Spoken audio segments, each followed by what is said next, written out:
kuhusiana na mchakato huu mzima. Siku ya leo ni nani wa kwanza ambaye atakuwa anafika katika kamati ya kuwapiga msasa wale mawaziri, kisha baada ya hapo ni nini kingine ambacho kitafuata, na tunatarajia labda wabunge waseme nini kuhusiana na mchakato mzima siku ya leo? Elizabeth?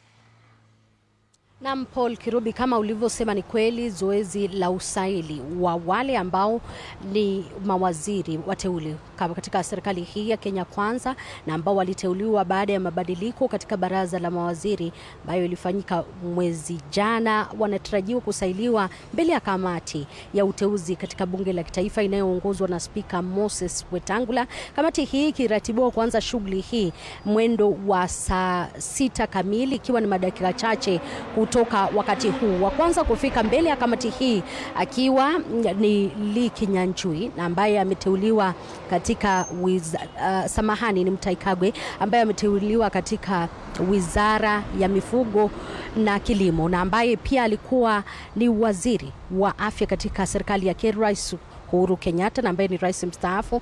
Wa pili akiwa ni William Kabogo ambaye mwendo wa saa 10 ama saa 10 ndio anatarajiwa kuketi katika nafasi ya usaili, na wote hawa watatu ambao wanatarajiwa kusailiwa siku hii ya leo mbele ya kamati hiyo inayoongozwa na Spika Moses Wetangula, wote kwa pamoja wanatarajiwa kuelezea jinsi ambavyo wataboresha kila na mmoja wizara ambayo amekabidhiwa ama ambaye ameteuliwa kwake, kuweza kufahamisha wananchi pamoja na wale viongozi ni kwa namna gani watakuwa wakiboresha, ni azma gani walionayo kuhakikisha kuwa wizara hizo zinakuwa bora tofauti na ilivyokuwa. Haya yanajiri wakati ambapo siasa pia zinaendelea kurindimwa kuhusiana na uteuzi wao, kukiwemo na maswali kuhusiana na kuendeleza hatamu ya uongozi kupitia wale ambao ni viongozi wa zamani na ambao, kumbuka, hawa waliteuliwa baada ya mkutano wa Rais William Ruto na aliyekuwa Rais Uhuru Kenyatta, rais wa taifa hili, katika eneo lile la Gatundu Shaweri, baada ya mkutano uliodumu kwa lisali moja, kisha baadaye hawa watatu wakateuliwa. Hili linajiri wakati ambapo pia Mlima Kenya Rais William Ruto ameonekana kuwa na tashwishi wakati kuhusiana na swala la kuwepo na ushawishi katika eneo la Mlima Kenya, na hawa watatu bali na kusaidia na kuleta uweledi wao katika serikali ya Kenya Kwanza, wanastahili wananchi na wale ambao ni wachanganuzi wa masuala ya siasa wanasema kuwa watasaidia Rais William Ruto katika kuhakikisha kuwa eneo la Mlima Kenya lina rejea upande wake Rais William Ruto. Yanajiri haya pia wale ambao walikuwa mawaziri akiwemo waziri ambaye alifutwa kazi Mithika Linturi, na ambaye alikuwa anashikilia wizara hii ya kilimo na mifugo, akiwa eneo lake pia limeibua maswali kuhusiana na teuzi za Rais William Ruto. Hiyo jana tukiona baadhi ya viongozi akiwemo aliyekuwa gavana wa Meru Kiraitu Murungi wakikutana na Rais William Ruto ili kuzungumzia masuala haya. Kumbuka walikuwa pia wameashiria kwa eneo hilo linaonekana kutengwa wakati ambapo Rais William Ruto anafanya teuzi zake, lakini pia hili limekosolewa, ama teuzi zenyewe zimekosolewa pakubwa na wananchi kwa kile wanasema wao wanahitaji kuona yale ambayo yanatekelezwa na serikali na ahadi za Rais William Ruto katika serikali hizi kitekelezwa kikamilifu kwa mwananchi, bali tu sio kuongezea wale ambao ni wa ndani wa kisiasa. Kumbuka hizi teuzi zinajiri kwa mara ya tatu baada ya maandamano ya jinsi ambayo yalishinikiza mabadiliko kwenye baraza la mawaziri. Rais William Ruto siku kwenda nyingine pia akishikilia kuwa anatamani kufanya kazi na lengo lake ni kufanya kazi na maeneo yote humu nchini. Pia ndani wake ambaye alikuwa naibu wa rais Rigathi Gachagua wameibua maswali tele kuhusiana na teuzi hizi, kwa kile wanasema hamtakuwa na mabadiliko yoyote. Lakini cha mno ni kwamba wote hawa wanatarajiwa kuendapo bunge hili la kitaifa litawaidhinisha, wanatarajiwa kutumika katika serikali ambayo kwa lugha ya kimombo inafahamika kama broad based government, ikiwa iliwaleta pamoja wandani wake rais kinara wa upinzani na chama cha ODM kiongozi wake Raila Odinga, na ambao pia wananchi wameendelea kuibua maswali dhidi yake baada ya teuzi ama usaili ambao unaendelea siku hii ya leo. Baadaye kamati hii inatarajiwa kuondoka na kesho kutayarisha ripoti yake kuiwasilisha mbele ya bunge la kitaifa, siku ambayo ni ya Alhamisi na siku ambayo ina mkao maalum, mkao huu ukiwa unatarajiwa kupitisha, kujadili na kupitisha ripoti yenyewe au kukataa ripoti yenyewe kuhusiana na uteuzi huu. Bali na hilo, kumbuka siku hiyo pia watakuwa wakipokea ripoti kutoka kwa kamati ya ulinzi kuhusiana na wale ambao ni mabalozi walioteuliwa katika mataifa mbalimbali kuwakilisha taifa hili la Kenya, na hawani pamoja na Andrew Karanja ambaye alikuwa ameshikilia siku za hivi majuzi wizara hii ya kilimo ambayo kwa sasa itashikiliwa na Mutahi Kagwe endapo ataidhinishwa na bunge, pamoja na wengineo akiwemo pia Babu na Mwamba ambaye ameteuliwa kuongoza taifa hili la Kenya ama kuwakilisha Kenya katika Umoja wa Mataifa kitengo cha mazingira. Na ripoti hizi zote kwa pamoja zitakuwa zikiwasilishwa siku ya Alhamisi, wakati ambapo kutakuwa na mkao wa pamoja na mkao maalum wa bunge la kitaifa. Haya yote tutakuwa tukiyafuatilia hapa bungeni, wakati ambapo spika wa bunge la kitaifa Moses Masika Wetangula atakuwa akiongoza kamati hiyo ya uteuzi. Nami na kikosi kizima tutakuwepo hapa kuhakikisha kwamba tunakujuza. Kwako sasa studioni Paul Kirobi. Naam, asante sana Elizabeth Mutuku kwa kutujuza kuhusiana na kile ambacho kinatarajiwa katika bunge la kitaifa mchana kutwa na kuhusiana na mchakato ambao utafuatwa wakati ambapo ripoti hiyo itakuwa inawasilishwa tena baada ya mchakato huu wa kuwasaili wale mawaziri wateule. Kwa sasa mtazamaji, tutakuwa tunachukua mapumziko mafupi, kisha baadaye tutakuwa tunarejea na mengi zaidi, ikiwemo mjadala komavu hapa studioni kuhusiana na usaili wa mawaziri. Ni kipi ambacho labda tunatarajia kwa mawaziri wapya, na je, kutaleta mabadiliko makubwa chini ya takriban miaka mitatu ambayo Rais William Ruto atakuwa anasalia kuwa rais wa tano wa Jamhuri ya Kenya. Lakini kwa sasa mtazamaji, wacha tuchukue mapumziko mafupi. Tukirejea tutakuwa tunakuja na mjadala huu hapa studioni. Itakuwa na mgeni ambaye anafahamika kama Patrick N. Osoya ambaye ni mchanganuzi wa masuala ya uongozi. Kwa hivyo usibanduke.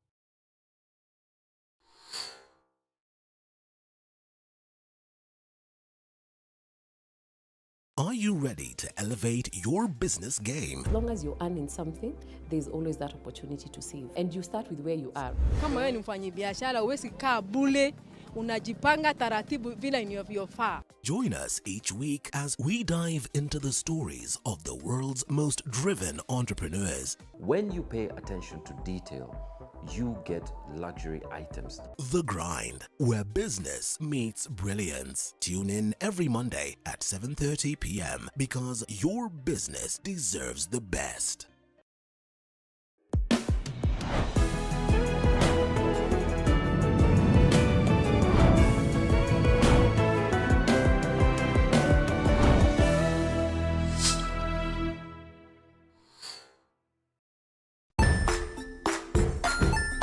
Hey there friends, welcome to Kids on the Block, where fun and imagination come alive.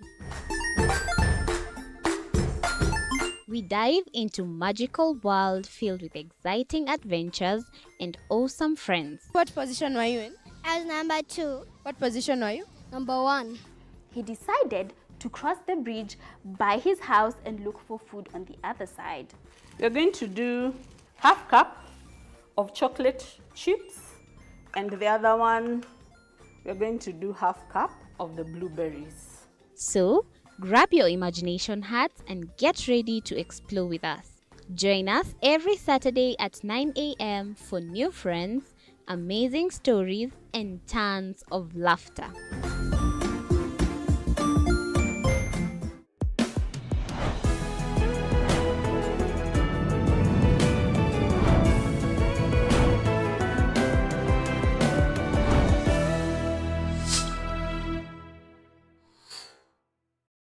Join us as we explore the journeys of those who defy the odds and break barriers.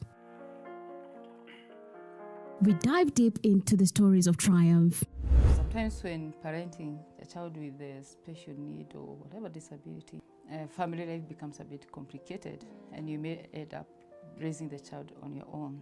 Here, we inspire. I have a farm which one we showcase with other dyslexic youths and autism, how to farm. Motivate. It's never easy, but what we do, the best thing is to work with another parent who has an elder child than yours. And break through the barriers one story at a time. Push your boundaries beyond the limit. Saturdays at 8 p.m.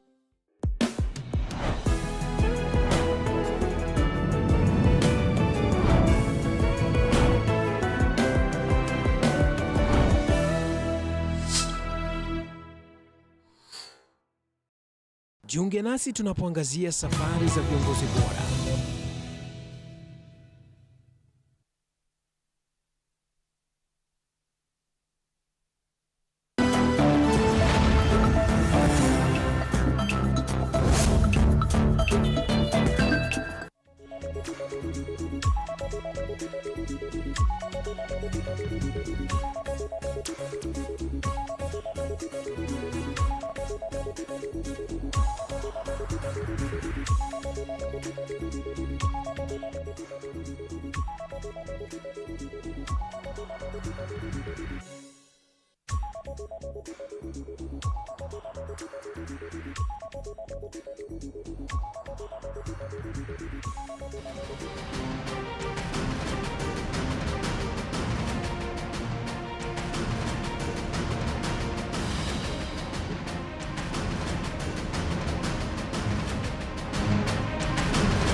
Naam, karibu tena mtazamaji kwenye awamu hii nyingine ili kuchanganua kwa ndani zaidi kuhusiana na uteuzi wa mawaziri au mawaziri wateule, akiwemo aliyekuwa gavana wa Kiambu William Kabogo, aliyehudumu kama waziri wa masuala ya afya, sekta ya afya Mutahi Kagwe, pamoja na aliyekuwa gavana wa Nakuru Kinyanjui. Mgeni ambaye ninaye hapa studioni anafahamika kama Patrick N. Osoye ambaye ni mchanganuzi wa masuala ya uongozi. Karibu sana kwenye studio za TV47. Nashukuru sana. Naam, siku ya leo ni siku, wanasema ni siku kubwa sana kwa Wakenya. Lakini sijui upande wako, labda tutarajie nini kurejea kwa viongozi hawa katika serikali ya Rais William Ruto? Manake wamekuwepo katika serikali iliyopita ya Rais mstaafu Uhuru Kenyatta kama waziri Mutahi Kagwe, pamoja na Kinyanjui, ambapo pia amewahi kuhudumu kama mwenyekiti wa NTSA na pia akahudumu kama assistant minister wa masuala ya barabara, Ministry of Roads. Wacha niseme kwanza tuangazie kuwa kwa mtu kuwa ama kuteuliwa kuwa ataingia katika ule uchunguzi ama kuangaliwa kama anatosha. Kwanza ni jukumu la president ama ni jukumu rais kuweza kuteua wale watu ambao ni jukumu lake katika article ama kipengele cha 152 ambapo yeye mwenyewe ndo anaenda kuchukua wale watu ambao anaangalia na kudhani kuwa watafanya kazi kulingana na vile anavyotaka. Wacha niseme kwanza ile tatizo tunalo ni tatizo la kikatiba, kwa sababu huwa hatuangazii wale watu ambao tunateua kuongoza serikali letu kuwa linateuliwa linateuliwa na watu binafsi. Kwa hivyo ubinafsi utaonekana katika uongozi wa nchi fulani. Lakini tukiwa na system ama tukiwa na namna ambapo uteuzi unafanyika kulingana na kuwa na utaratibu fulani, utapata kutakuwa na uadilifu ama kutakuwa kazi itafanyika kulingana vile inavyotakikana. Tuseme hata hapa kwenye TV47 ukiangalia vile namna the recruitment ama vile watu waliteuliwa kukua katika vitengo tofauti, haikuangaziwa kulingana na vile directors ama wale watu ambao wana own this TV wanajua wale watu. Na kwa mahali popote utawaienda katika uongozi wowote ama katika kitengo chochote, upate kazi inafanyika kulingana vile watu wanavyojuana, inamaanisha kuwa uadilifu ama kutakuwa na ule uadilifu katika kazi. So yale mambo ambayo tuna expect, wacha tuseme, uzuri ni kuwa wale watu wameteuliwa, hiyo ni furaha kwao, lakini kwa Wakenya kusema ukweli, sidhani kama kutakuwa na utofauti wowote. Lakini wamehudumu katika serikali iliyopita. Utendakazi kwa mfano kama Mutahi Kagwe ulikuwa vipi? Wacha niseme kuwa wakati bwana Mutahi Kagwe alikuwa katika sekta pale mbeleni, hiyo ndio wakati tulikuwa na ule mchakato wa inaitwa nini ile ya madawa ile.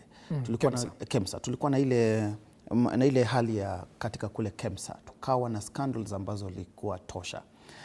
Tulisikia pia kuna pesa mingi sana zilikuja katika ile wakati, tuseme kuwa kulikuwa na pesa ambazo zilitumika katika the COVID-19, and that time ndio tuliweza kuona that kuna pesa mingi zilipotea. Watu walipoteza pesa mingi sana ambazo zilipaswa kwenda katika mahospitali. Wacha tuseme kuwa uteuzi ambao umefanyika kwa ubinafsi, au hujafanyika kulingana na uadilifu ama hujafanyika kulingana na vile inavyotakikana. Hiyo ndio kwangu, kwa sababu tukiangalia katika kipengee pia cha 6 kulingana na integrity ya mtu ama kule mtu tukimwangazia ama tukimwangalia.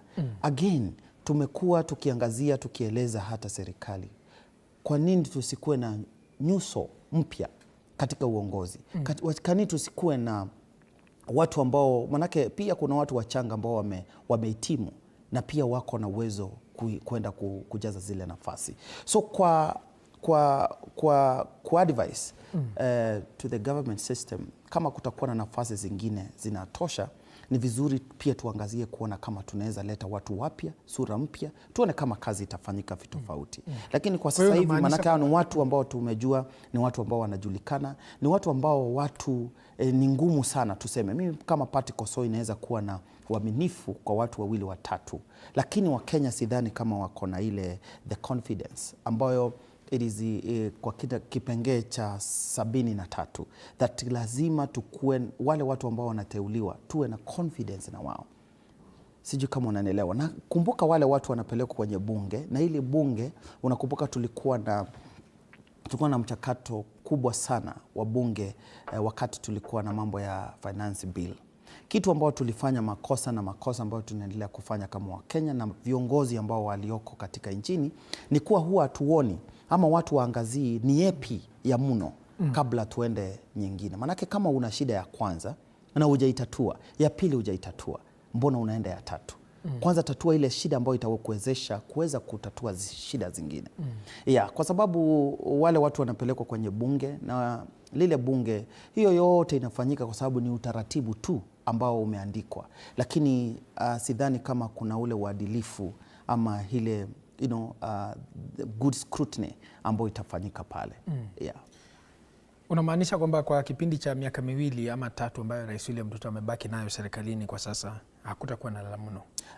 Kwanza niseme kuwa Rais William Ruto ile kitu anachofanya, na mtu yoyote anaruhusiwa kufanya, manake anaangalia sipo wale watu wote ambao wako katika serikalini sasa hivi, na hapa pia watu waliotoka katika ulengo wa ODM ni watu ambao waliteuliwa kwa sababu still ya political neutralization, ama wale watu inataka kuwa ile political temperature sipelekwe chini. Manake ukiangalia wale walioteuliwa katika sekta kwanza ile ya kwanza ya ODM ni wale watu walikuwa na kulikuwa na ule mvutano wakitaka kuwania ama kuwa wakisema huyu Raila Amolo Odinga akienda katika kiti cha AU, mimi ndio nataka nikuwe fulani, mimi nataka nikuwe fulani. So kwa sababu kulikuwa na hiyo political turbulence, wale inakuwa ni osia ama mtu anapea ule mtu wa advice that wale watu wakiteuliwa wakiingizwa katika serikalini, wanatoka katika chama cha, pili wanakuwa na watu ambao wameingia katika maofisi, so kwa hivyo mambo ya siasa watakuwa wamepunguza. Tuangazie pia wale ambao wameteuliwa sasa hivi, wale wote wametoka sehemu tuseme wote wametoka katika sehemu moja, Na ukiangalia sana hizi ni siasa za mlima, mimi nikiulizwa katika sasa nikiongea katika ulengo wa kuangazia siasa bila kuangazia sasa uadilifu vile tunavyotakikana in a way of meritocratic way ya kuweza kuchagua viongozi vile wanavyotakikana. So tukiangalia mambo ya siasa, tutaangalia kidogo, tuangalie mtu kama Mheshimiwa William Kabogo. Ni mtu ambaye ukimwangalia kwa undani sana, ni mtu kusudiwa kuwa na nguvu sana katika mlima Kenya, but amenyamaza. So kunyamaza kwake pia kumetia watu wengi baridi, maanake wakujua nia yake ni gani. Ukimwangalia mtu kama Mutahi Kagwe anahusika na nani? Ukimwangalia kama Honorable Kinyanjui anahusika na nani? So ile kitu ninavyosema ni kuwa that haya ni mambo ya siasa kwanza, hata kabla tujaangalia hawa watu ni lipi linaenda kufanyika kwenye bunge. Manake wale ambao wako bunge pia nataka utizame kuwa ni watu ambao wanafanya kazi kwa niaba ya mtu mmoja, na hivi sasa nikisema wazi ni kuwa wanafanya kazi si kwa sababu ya minajili ya matakao ya Wakenya, lakini kwa sababu ya watu fulani ama ya mtu fulani. Na hiyo ndio kitu ambao ni changamoto kubwa sana kama nchi yetu ya Kenya. Yeah. Kuna swali hapa ambalo ningependa sana kusikiliza kauli yako kuhusiana na iwapo kulikuwa na haja ya kufanya mapinduzi ya mawaziri katika baadhi ya wizara kama wizara ya michezo. Cha mno kwanza ni kusema kuwa yale mambo ambayo inafanyika, nimekueleza kuwa haifanyiki kwa sababu unahitimu kufanya ile kazi. Pia lazima tuangazie pia hao mawaziri ama watu ambao wamewekwa katika vitengo ambao wameweka. Je, wanatosha kwa zile vitengo? Manake ni kitu cha kwanza ama ni jambo ambalo tunapaswa kuangazia kwanza. Kama Patrick Osoi ameweza kuteuliwa kuingia katika eneo fulani, ninatosha kwanza kwa kuhitimu na pia kwa uadilifu wangu katika ile kazi. So tuseme mabadiliko katika ambao nimeweza imeweza kuangaziwa juzi ni mambo ambayo yamefanyika kwa sababu ya mambo ya kisiasa tu. So si mambo ambayo tunasema kwa sababu fulani ni mzuri kwa haya wacha tumweke pale. Na it is very critical kuangazia kuwa kumekuwa na watu ambao wamekuwa katika michezo wamestahafu, ambao pia wamesoma katika mambo ya sayansi ya michezo na bado hawajateuliwa kuwa katika kile kitengo. So tuseme ni mambo ya siasa, ni mambo ya wewe unajua nani, umeletwa na nani na umekuwa wapi. Ndio mambo ambayo tunapigana nayo katika Kenya leo. So hatuna ile kuangalia katika tuseme maybe in any country ambayo inafuata sheria na haki, mambo kama yale hatupaswi kujua fulani anahusika na chama fulani, anahusika na mtu fulani. Kwa leo inatangazwa katika magazeti that kuna viti fulani watu wanapaswa kuwania ama wanapaswa kuteuliwa.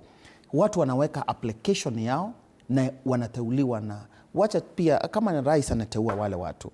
But why can't we have watu wafanya application, normal application, na ile application iweze kuteuliwa na wale kama ni rais na pia ipeleke kwenye bunge. Lakini mambo ya kuamka usiku tunasema fulani ndiye anatosha, fulani ametoka ulengo fulani, haya ni mambo ya siasa. Na in the leadership and governance hatuwezi leta mambo ya siasa katika uongozi na governance. Hatuwezi. Yeah. Ukilinganisha wakati wa kitambo, kuna mawaziri walikuwa wanafahamika sana. Correct. Na mawaziri walikuwa ni watu who are very powerful. Ukilinganisha na sasa hivi, unahisi kuna hiyo pengo kubwa katika kuweza kutambua, je, waziri anawajibika ama anakosa kuwajibika katika wizara yake? Tofauti iliyoko kuwa hata mawaziri ambao wameteuliwa hatuwezi sema pia hawezi wajibika, lakini shida ni kuwa uongozi ambao tunao katika Kenya leo ni uongozi ambao tunaita micromanagement. Unapata wewe ni kiongozi wa kitengo fulani, lakini si wewe unaamua ile kitu itafanyika katika kitengo chako. So hakuna uhuru wa mtu kufanya kazi na kuweza kuwa na ule uadilifu katika the department ambao anafanya kazi. So there's a lot of micromanagement in our government system today, na sitaogopa kusema hayo kwa sababu haya ndio mambo unasikia kila siku. Mimi ni cabinet secretary wa kiti fulani, lakini wale watu ambao wanatoa the decisions ama uamuzi si mimi, ni watu wengine pia hata walio chini yangu. So kuna a lot of micromanagement katika our government system ambao lazima hiyo jambo tuweze kulimaliza. Na jambo kulimaliza ni kuwa that mimi nimesema kwa wakati mwingi sana, atuangazii mambo ya governance and leadership in our country today. Na hayo tu itaweza kufanyika wakati tutaweka huru that kama kuna mtu yoyote anateuliwa, hiwe wananchi wamehusika kwa wale watu. Na leo nikijiuliza kuwa that leo tumeweza kuteuliwa watu fulani, je, wananchi wa Kenya wamehusika? Wamehusika kwa kuweza kutoa hoja zao kuhusiana na wale watu, ama wale watu ni tosha? Lakini unapata amna. Leo ni vizuri pia wa viongozi waweze kusikiza na kuuliza hoja kutoka kwa Kenya. Je, ni nani anatosha kuongoza kitengo fulani? Maana watu wanajulikana. Na pia kuna watu pia wako pale nje wanasema huyu mtu alifanya kazi katika kitengo fulani na alifanya kwa uadilifu. Huyu mtu tunaweza mchukua tukamweka katika kitengo fulani. Yeah. Naam, asante sana Patrick Onsoi. Labda naarifiwa kwamba kwa sasa bunge tayari limeshaanza. Labda kauli yako ya mwisho tu kuhusiana na mchakato huu kusonga mbele. Yangu ni kuwa hakuna mageni ambao tunakusudia kuona katika bunge, maanake lile bunge limetekwa nyara. Hiyo ndio kitu ambacho sitawahi kosa kusema. Like bunge imetekwa nyara. Yale mambo yanafanyika kwenye bunge si maosia ya wale watu ambao wanaenda katika lile bunge, ni maosia ya mtu fulani ama watu fulani. Kwa hivyo yale tuna expect si mageni tu, na hakuna haja ya kupoteza pesa ya Wakenya ama kupoteza wakati kuonyesha Wakenya that kuna utaratibu unafanyika kuteua mtu fulani. Kama wanateua, wateue tu wapeleke kazini, manake it is one and the same people ambao wanafanya ile kazi. So there is nothing new we expecting. What we expecting is just to have those people vetted, whether wametosha ama watoshi. Hiyo si hoja. Hoja ni kuwa kuna nia imenuia wale watu wawekwe katika zile nafasi. Naam, asante sana kwa kauli hiyo nzito Patrick. Nashukuru. Sorry kwa kutoa kauli nzito sana hapa studioni na kuchanganua kwa undani zaidi kuhusiana na kile ambacho kinaendelea hasa katika bunge la kitaifa na utawala wa Rais William Ruto. Kwa sasa mtazamaji, naarifiwa na mwelekezi wangu kwamba tayari vikao vya bunge vimeanza kuwasaili wale mawaziri wateule. Hebu tuvuke moja kwa moja hadi katika bunge la kitaifa tusikilize ni kipi ambacho kinaendelea, kisha tutakupasha mengi zaidi mwendo wa baadaye. Shukrani za dhati Patrick. Of investment, trade and industry.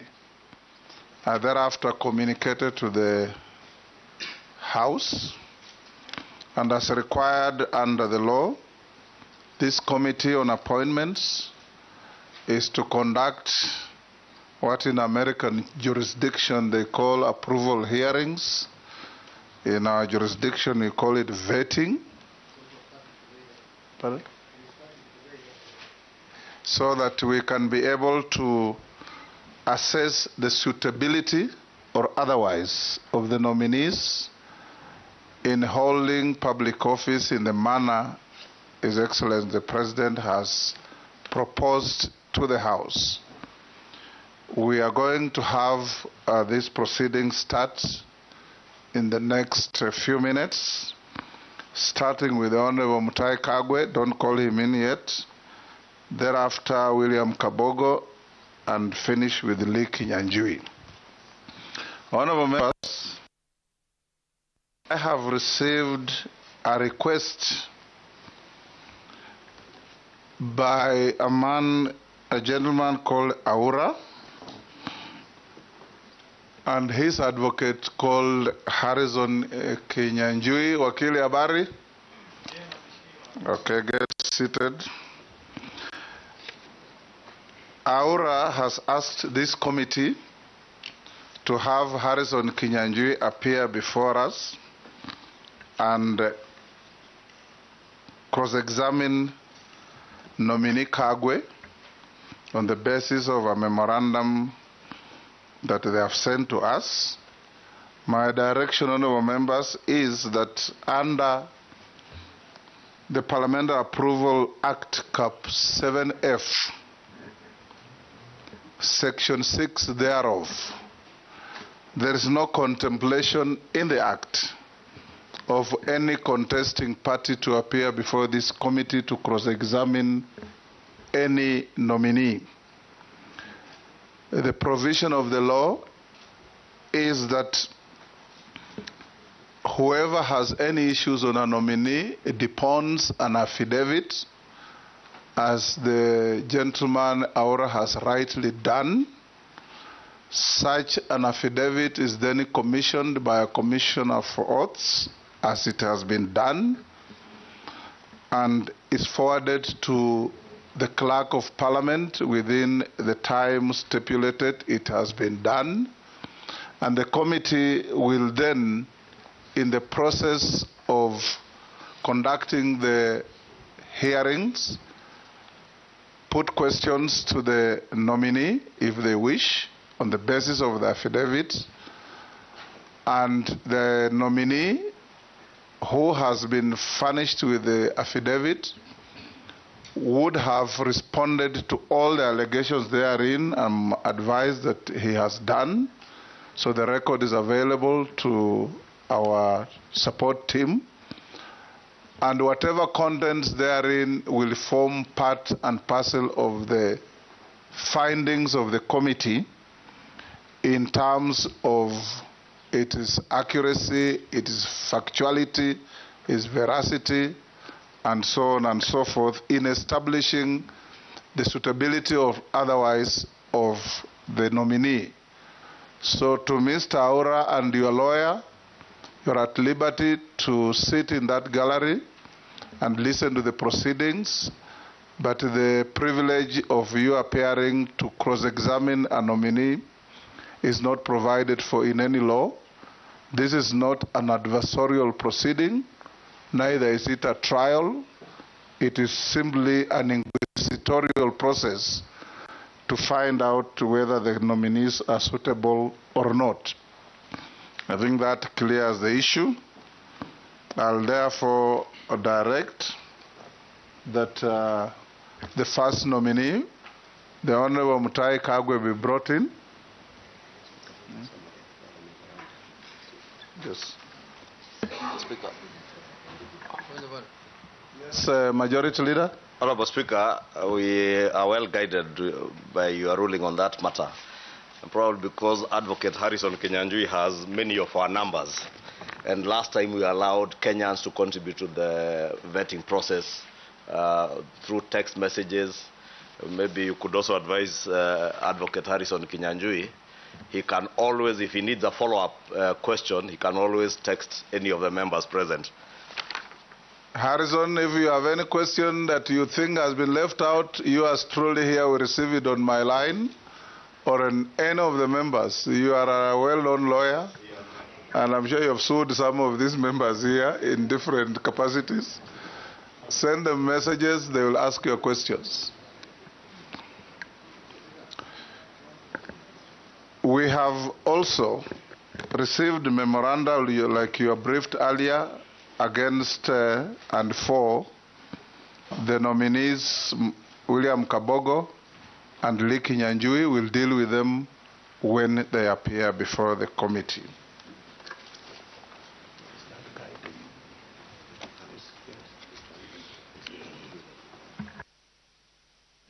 And as we start, I also want to thank Kenyans who have shown interest in this process and sent memoranda, particularly Mr. Aura, who has sent us 118 paragraphed affidavit on the nominee sitting before the committee now. We'll now start. The Honorable Mutahi Kagwe, that's your name, but we'll invite you to put your name on record and wait thereafter for members to introduce themselves. Go ahead. Thank you, Mr. Chairman. My name is indeed Mutahi Kagwe. Thank you.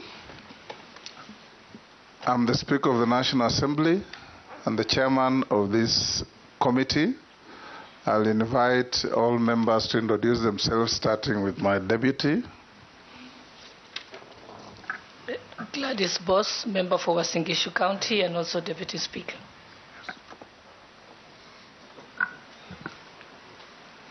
Go ahead with Majority Leader. Kimani Ishongwa, Member of Parliament, Kikuyu, Leader of Majority. Junet Mohammed, Member of Parliament, Sona East, Leader of the Minority Party. David Kosing, MP Poko South. Nelson Koech, Member of Parliament, Belgut constituency. Gikaria David, Nakuru Town East constituency. Naisula Lesuda, MP Samburu West. Robert Mbui, MP Kadhiani, Deputy Leader of the Minority. Owen Baya, MP Kilifi North, Deputy Leader of the Majority Party. George Gitonga Murugara, Member of Parliament, Tharaka constituency. Ferdinand Kevin Wanyonyi, Member of Parliament, Kwanza, Trans Nzoia County, member of this committee. Abdul Rahim Daoud, MP for Nordimenti, Meru County. Masemeri, MP Teso South, Busia County. Abdi Shuria, MP Balambala, Garissa County. Honorable Mishi Mboko, MP Likoni, a member of this committee. Rehab Mukami, County MP Nyeri, member of this committee. Didoraso, MP Saku, Marsabit County. Stephen Mule, MP Matungulu, Machakos County. Speaker, my name is Samuel Njoroge, Clerk to the National Assembly. We have a strong secretariat today, Honorable Speaker, supporting the committee. Nominee, all the ladies and gentlemen on the back row are our backup staff, senior officers of Parliament. We also have members of the Fourth Estate above. You can affirm. I am a Christian, Mr. Chairman. Take the Bible in your right hand and read the oath as recited there. I, Mutahi Kagwe, do swear that the evidence I shall give before this committee on the matters under its consideration shall be the truth, the whole truth, nothing but the truth. So help me God. Point of order. Yes. If I'm not wrong, the nominee is meant to lift his Bible as gives yes. the order. Yes. You lift it with your right hand. Go ahead. I, Mutahi Kagwe, do swear that the evidence I shall give before this committee on the matters under its consideration shall be the truth, the whole truth, nothing but the truth. So help me God. Thank you. Sit down and sign to the oath.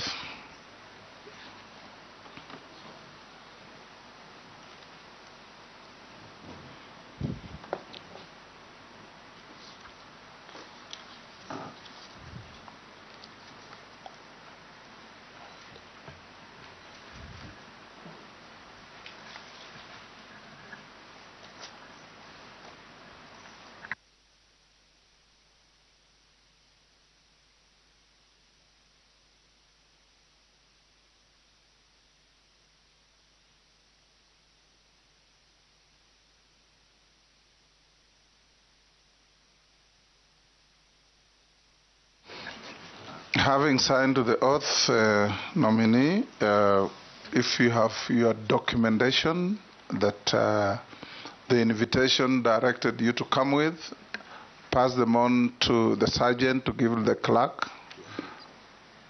You have already done so? Excellent.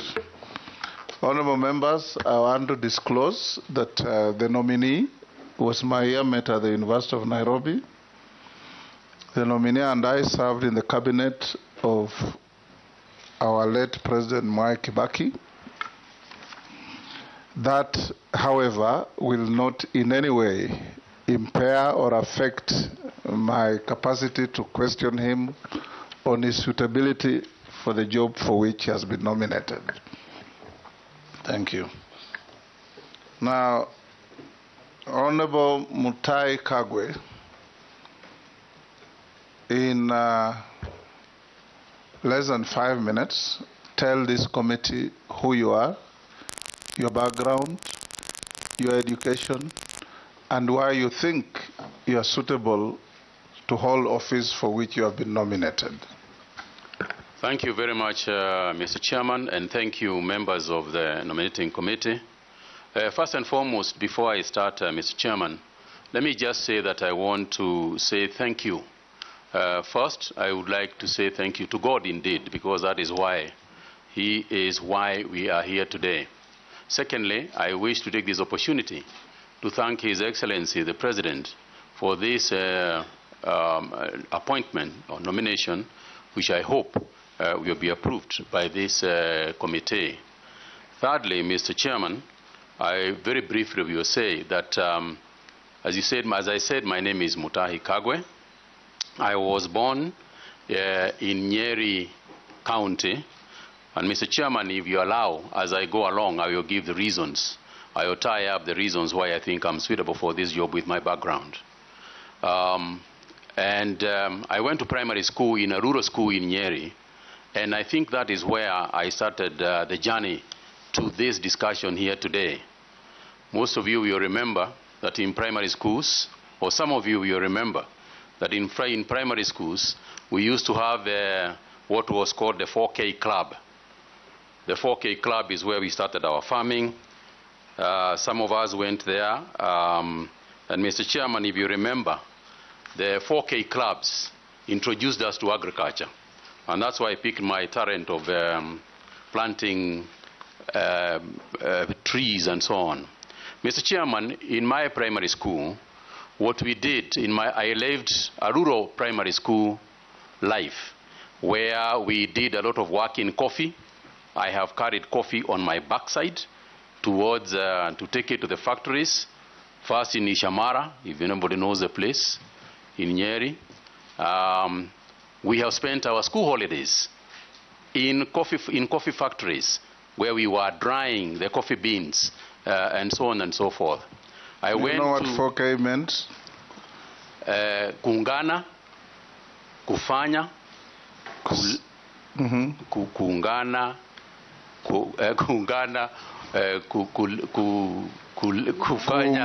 kufanya, kusaidia Kenya. Yes. Thank you, Mr. Chairman. That's what it was. Yeah, and I was a member of that, and you two are a member. Yeah, that's what it meant. And Mr. Chairman, Majority Leader didn't know that. Yeah. I think he went to school when 4K was dead. Probably. But it is one of the things perhaps we should think about reviving as we go along. Mr. Chairman, I then went to Kagumo High School, where I studied for 6 years. But in the course of my studies too, I was a member of the agricultural club in the school. And it is through the agricultural club in the school that we actually started eating eggs at Kagumo High School, because it is how we started the school poultry project. And I remember distinctly Mr. Gisheru, who was our teacher, leading that whole project, and just emphasizing to us the importance of agriculture at the time. But I was successful in Kagumo High School, and I went to the University of Nairobi, where, as you graciously acknowledged, Mr. Chairman, we were in school together, where I graduated with a bachelor's degree in commerce. And I want to talk about that commerce degree, Mr. Chairman, because a degree in commerce prepares you generally for business management, may it be the business in public or business in the private sector. And my education was rounded enough so that in the course of my career, as I left university, in the course of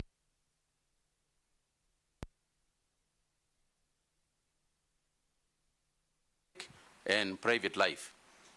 I also went on, Mr. Chairman, to do a master's degree at USIU, again in business administration, a master's in business administration, emphasizing my studies more in management information systems as well as finance. Mr. Chairman, during this time, I did my master's when I was working, but I started off my working career at an interesting small place called Mashambani Magazine. Mashambani Magazine was a magazine published by trend publishers, which was about farming. And I later, in my capacity as a marketing manager of that company, closed Mashambani magazine and replaced it with Farmer's Voice.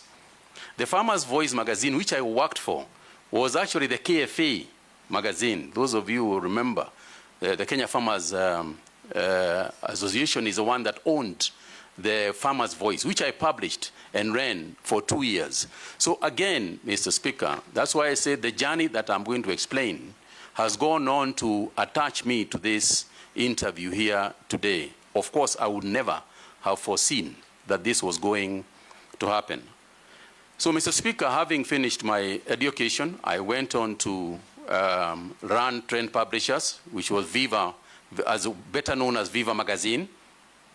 I left Viva Magazine and joined the Standard Newspaper Group as advertising manager, followed on where I rose in the group, which was then owned by Lonro East Africa, to become the commercial operations director.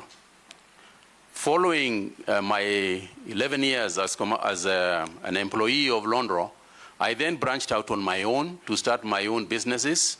And since then, that is what I have been doing in my private life, running businesses over that period since the year 1992, when I left former employment.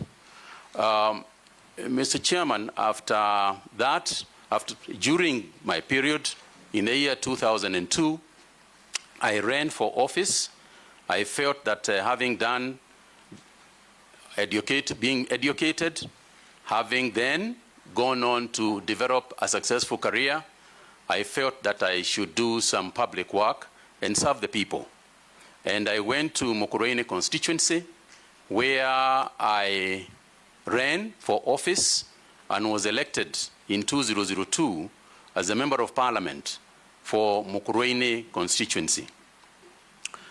In the course of that, you will remember, Mr. Chairman, that at that time, cabinet secretaries, cabinet ministers were also appointed from the parliament, and I was appointed as the Minister for Information and Communications in the year 2005. I served as Minister for Information and Communication, and I can say that it is one of my most exciting times. And in terms of preparing me for, again, going back to the cabinet as CS for agriculture and livestock, that's where I cut my teeth in that space of understanding government, being clear about the roles that the different arms of government play, being clear about the role of cabinet, collective responsibility, and other aspects that you learn as you do these jobs. I then, in 2007, I lost my position as member of parliament, but then I was appointed by His Excellency, late President Kibaki, to be chairman of the Multimedia University Council. I was the first chairman of that university and laid the foundation of what is now perhaps a uniquely placed university in terms of the technology space and communication space. And again, I'm very proud of my work there and what we did. I then, Mr. Chairman, left. Wind up. I then, Mr. Chairman, went to back to Nyeri County, where I became the senator of Nyeri County. Followed after that by my appointment again back to the cabinet as the CS for health in 2019.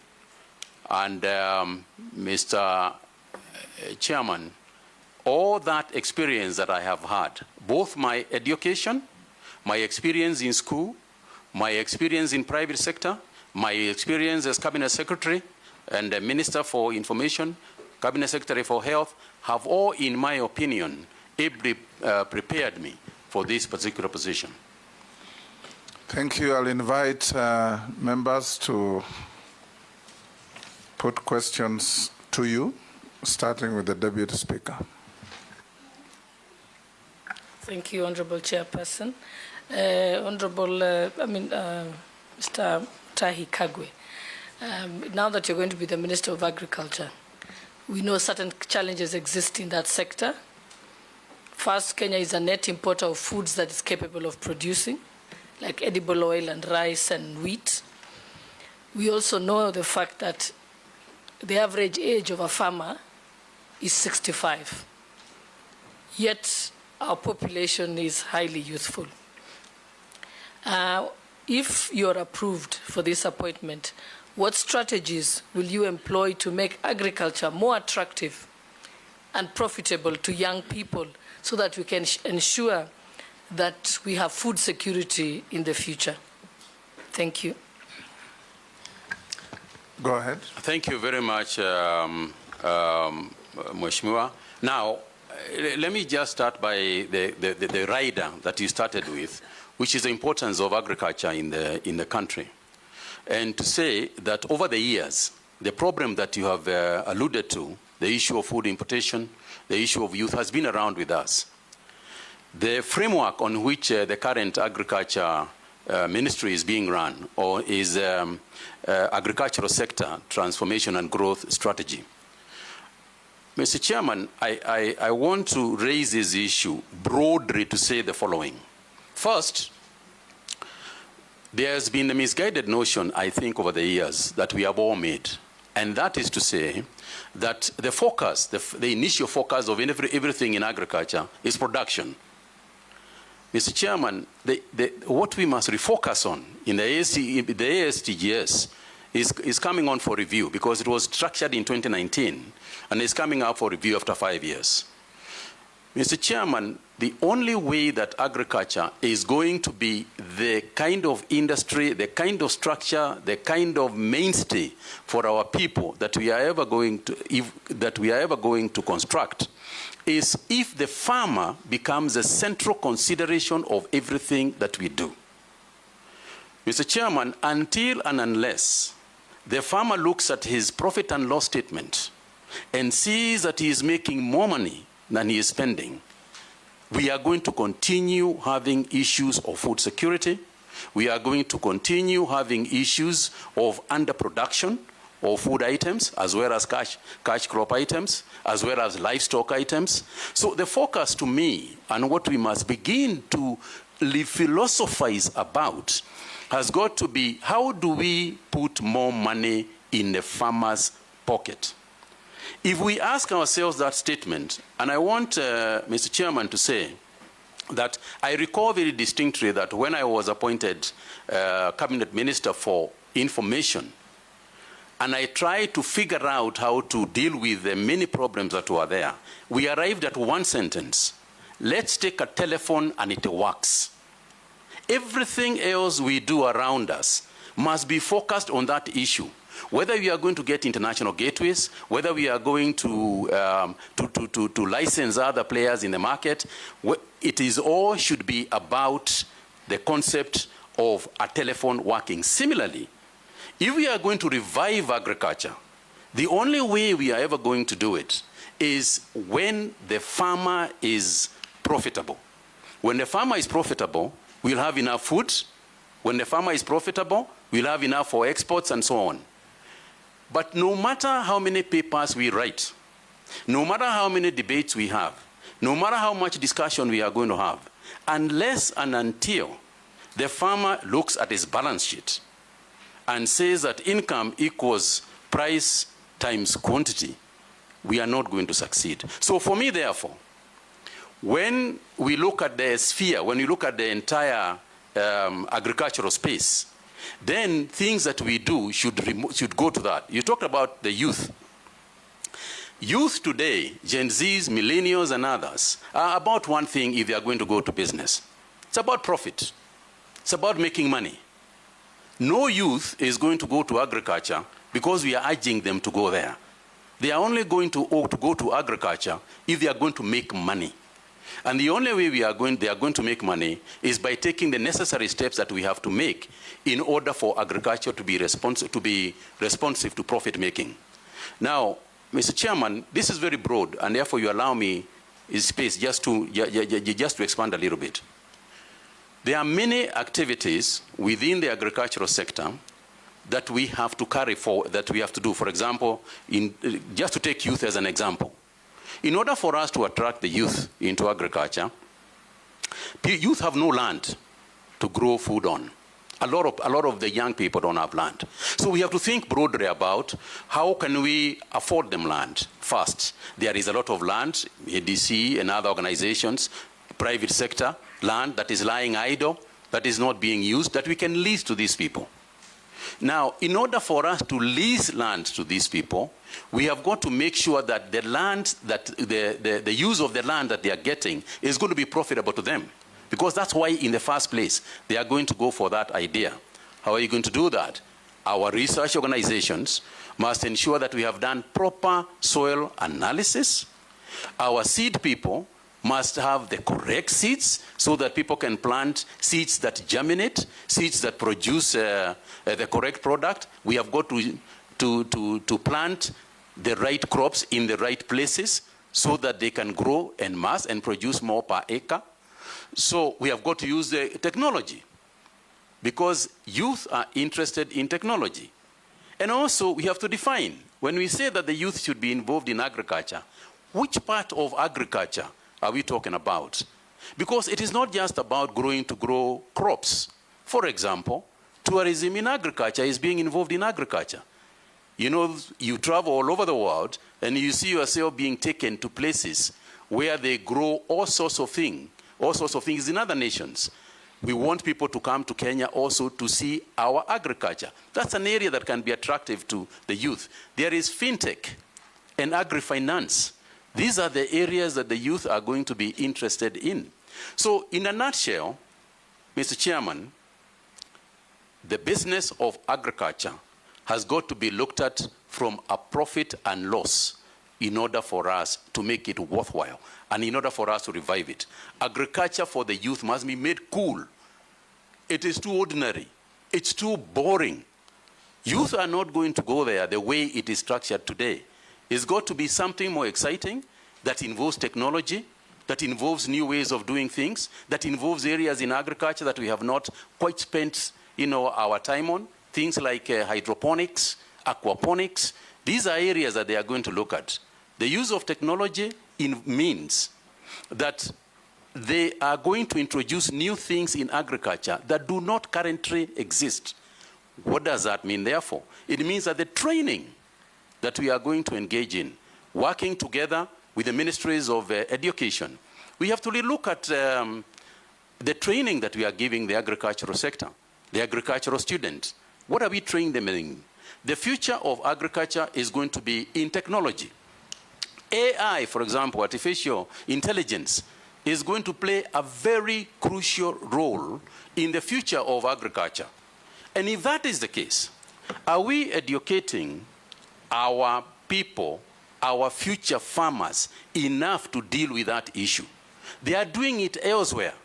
If you go across the world, they will be doing that. So the question is whether we are preparing ours to compete with the best in the world. Thank you. Majority Leader, I will encourage you, nominee, to exercise some brevity in answering questions. You have 2 hours engagement with us. I'm trying, Mr. Chairman. It's just the breadth of the question. Yes, Majority Leader. Thank you, Honorable Speaker. Honorable Speaker, maybe I'll start the CS nominee from his response to Mr. Ura's affidavit in respect to your suitability for appointment based on your professional academic qualifications. And he responded by saying that the fundamental criteria for appointment to such a position is based on one's ability to provide effective leadership and service to the public. And in that regard, you say you have the requisite qualifications to serve as Cabinet Secretary for Agriculture despite not having any training in agriculture. And probably you also didn't have any training in health when you served as Health Minister. But CS, in my view, you did well in terms of communicating, especially around the COVID time. You were on TV. In fact, people christened you the COVID CS. I would want to hear what exactly you intend to do because, again, in my view, we have had a communication problem. and more so in the State Department for Livestock and also the State Department for Agriculture. You remember last year the issues that we had with subsidized fertilizer procurement and the communication that came around that issue. Towards the end of the year, we also had a similar problem. I had to withdraw a bill that came to Parliament from the State Department of Livestock, the Livestock Bill, largely on account of the disinformation that was being propelled in both mainstream and social media. And this bill is anchored on policies that are espoused by the government through the ministry. I would want to hear what you intend to do now as Cabinet Secretary. One, to provide that effective leadership within the ministry, to communicate effectively to the public what is contained in the bills that you will bring to Parliament. Because Parliament tends, and in this case, my office of the Leader of Majority, we tend to take the flak from everybody, believing that all legislation that comes from government is authored by parliamentarians and the Office of the Leader of Majority. So I want to hear first what you intend to do to ensure that there is effective leadership in terms of communication. And as I said, in my view, you have done well in your previous postings, whether it was in ICT or in health. To CS, I've also noted from your CV and the documents that have been submitted, as Cabinet Secretary in the past, you have served for 2 years in all the ministries you have served. Is it coincidence or fate? Because you are CS Health for 2 years, you are CS ICT again for 2 years. Are you going to be CS Livestock Agriculture for 2 years since you are being appointed in 2025? I don't know whether it's fate or by design. Lastly, you have spoken at length on the nexus between farming and the profit and loss for the farmer and what you would want to see in the ministry. We have also heard from government, especially from the president, that we have now as a country fixed our production side. I would want to hear, and again, based on your training as a student of commerce, what exactly do you intend to do to ensure that there is a proper nexus between the productivity that we are saying we have increased, whether it's sugar, whether it's maize, whether it's rice. How do you link that to markets? And bearing in mind that coffee, the coffee you are speaking about drying in your younger years, most of the marketing is on the Ministry of Agriculture. It's in our State Department, in cooperatives, I think. Whether it is milk, again, you produce, the marketing is with someone else. Coffee you produce, tea you produce, marketing is done by someone else. How are you going to create that nexus to ensure that also the country benefits from your experience as a marketer and as a student of commerce to make farming profitable, not just for future farmers, but even for our current farmers, many of who probably are not as tech savvy as the younger generation. And I would really want, I was looking to hear when you spoke about the P&L, how you intend to get that nexus between the good productivity that we now have to making profits for farmers to make it profitable, because that's the only way you'll be able to sustain. This sector has been riddled by cartels, whether it is in the tea sector, coffee sector, milk sector, there are cartels all over. And we have seen in the past people come into this office, very good-looking people like yourself, with very good intentions, but they get swallowed by the cartels. Thank you. How do you intend to protect yourself from being swallowed by these coffee cartels, tea cartels, milk cartels?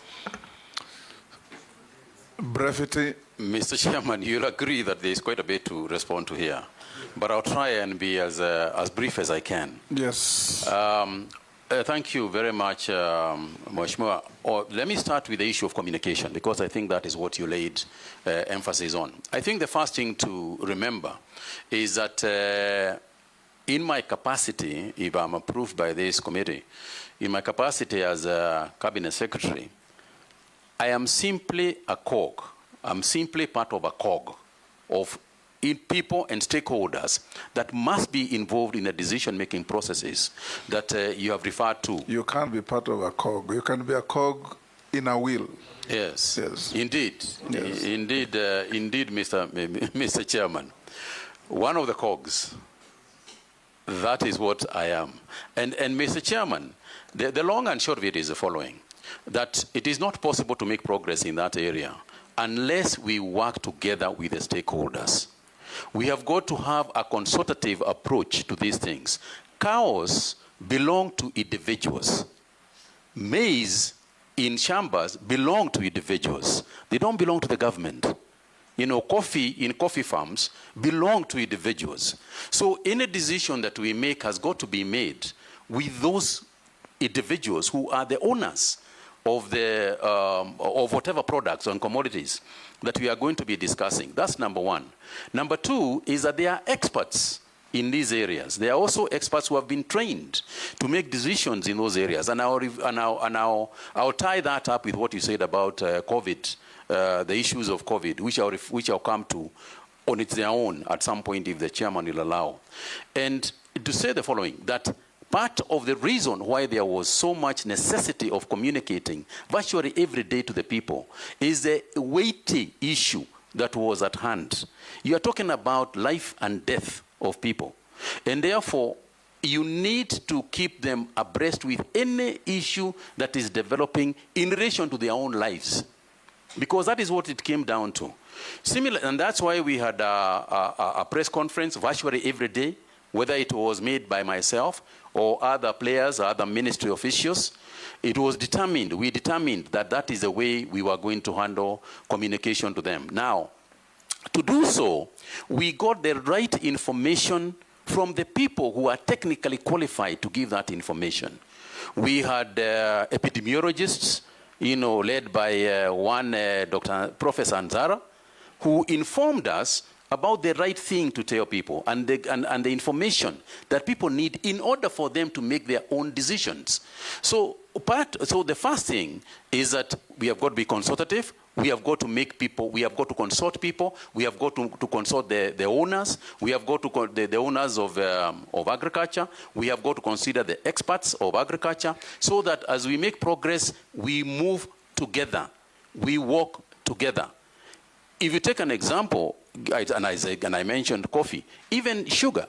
You know, you cannot make decisions about sugar unless we involve the person who is actually going out there growing sugar, you know, on day-to-day basis. The sugar actually belongs to him. And there is also obviously consultations with the other bodies, for example, this organization, you know, the National Assembly and the Senate. There are institutions that are involved in what we are doing at the ministry. And if you remember, Mr. Chairman, that agriculture is essentially a devolved function. In Schedule 4 of the Constitution, there are the areas that are supposed to be handled by the county governments, and it divides it into areas that are also supposed to be handled by the national government. So we have to involve the stakeholders who are going to be largely, and to a large extent, the county governments. So in terms of communication, I want to be clear that we are going to establish a very robust, you know, communication system that is going to be both in mainstream media as well as social media.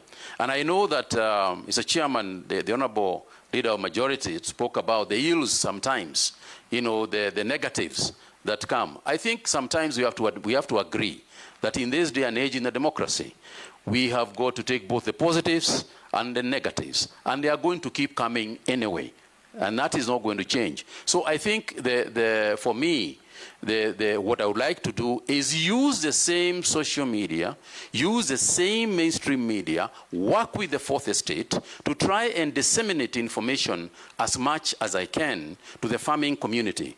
And it won't be the first time, because during the period you have referred to, during the COVID period, part of the key players in terms of dissemination of information and the buy-in to the activities of government was actually members of the fourth estate. They are the ones who assisted us to succeed.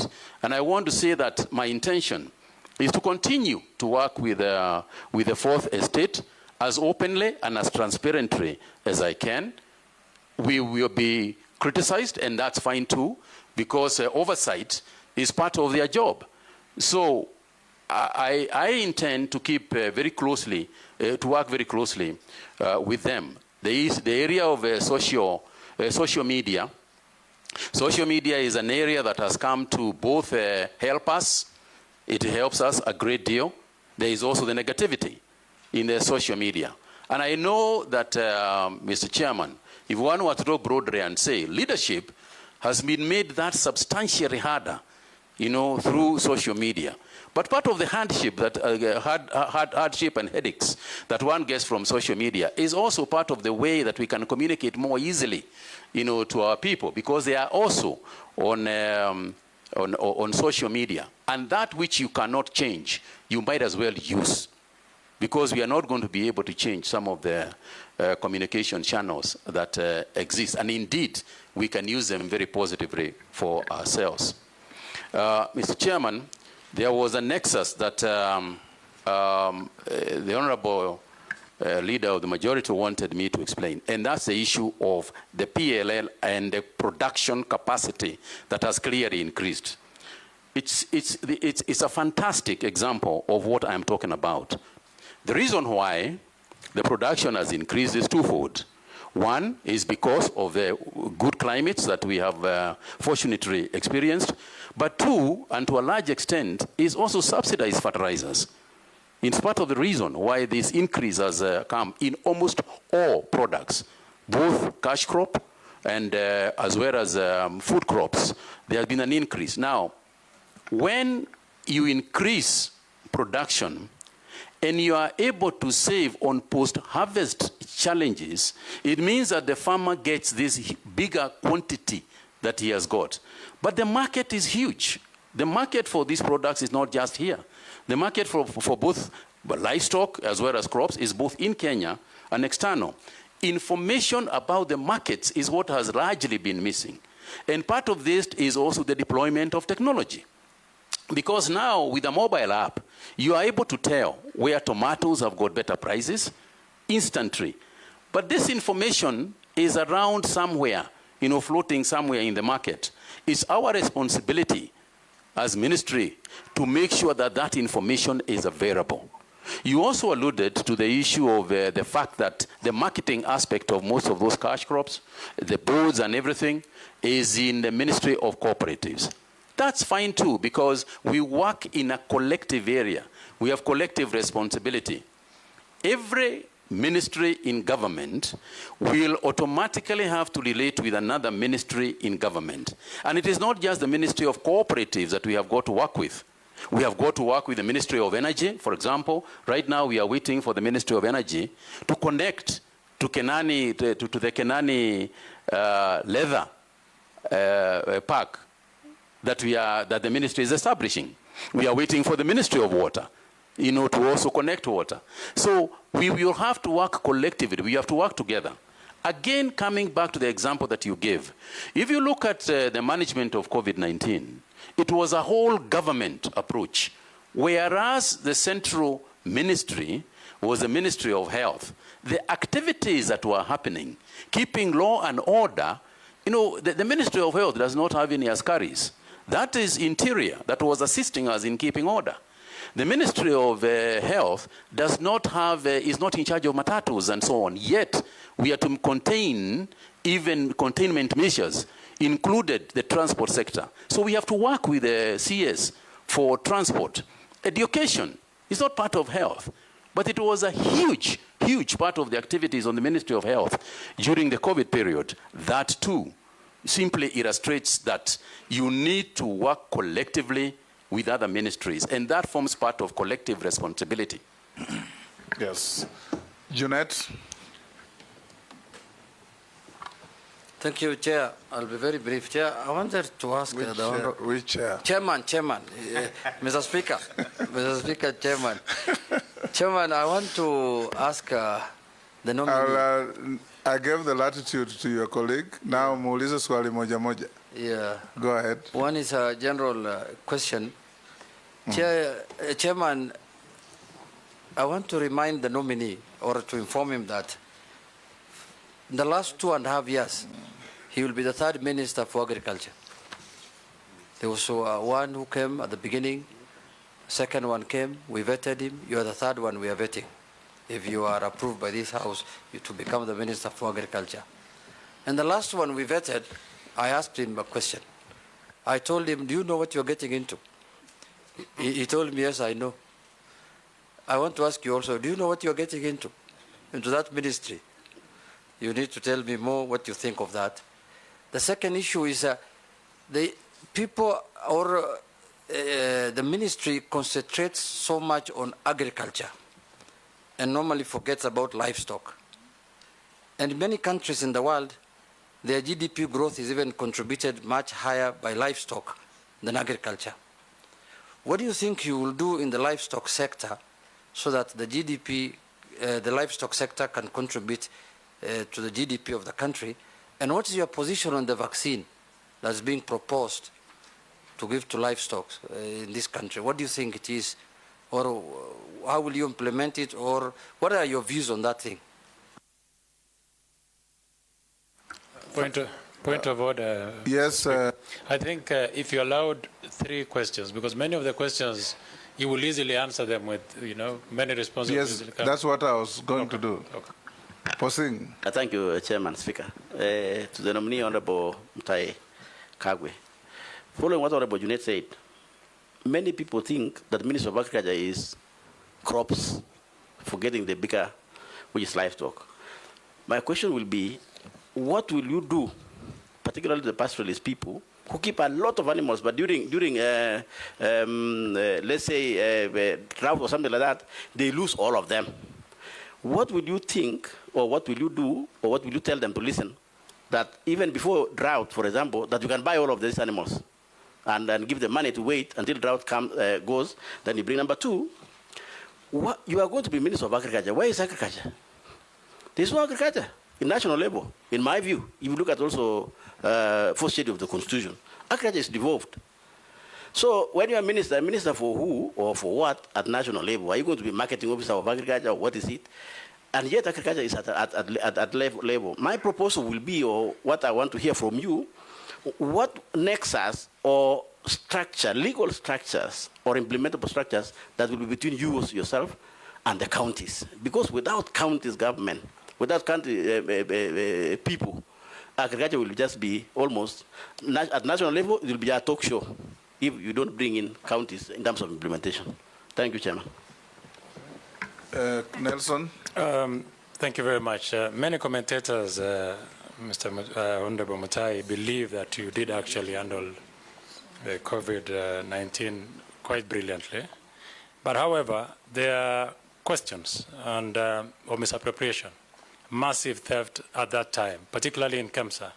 There are cases that have been handled by this House, particularly by the Parliamentary Accounts Committee, and I just want to draw your attention to a few of them. Number 1 is a question on expenditure of 2 billion on budgeted items in breach of regulation in 2015.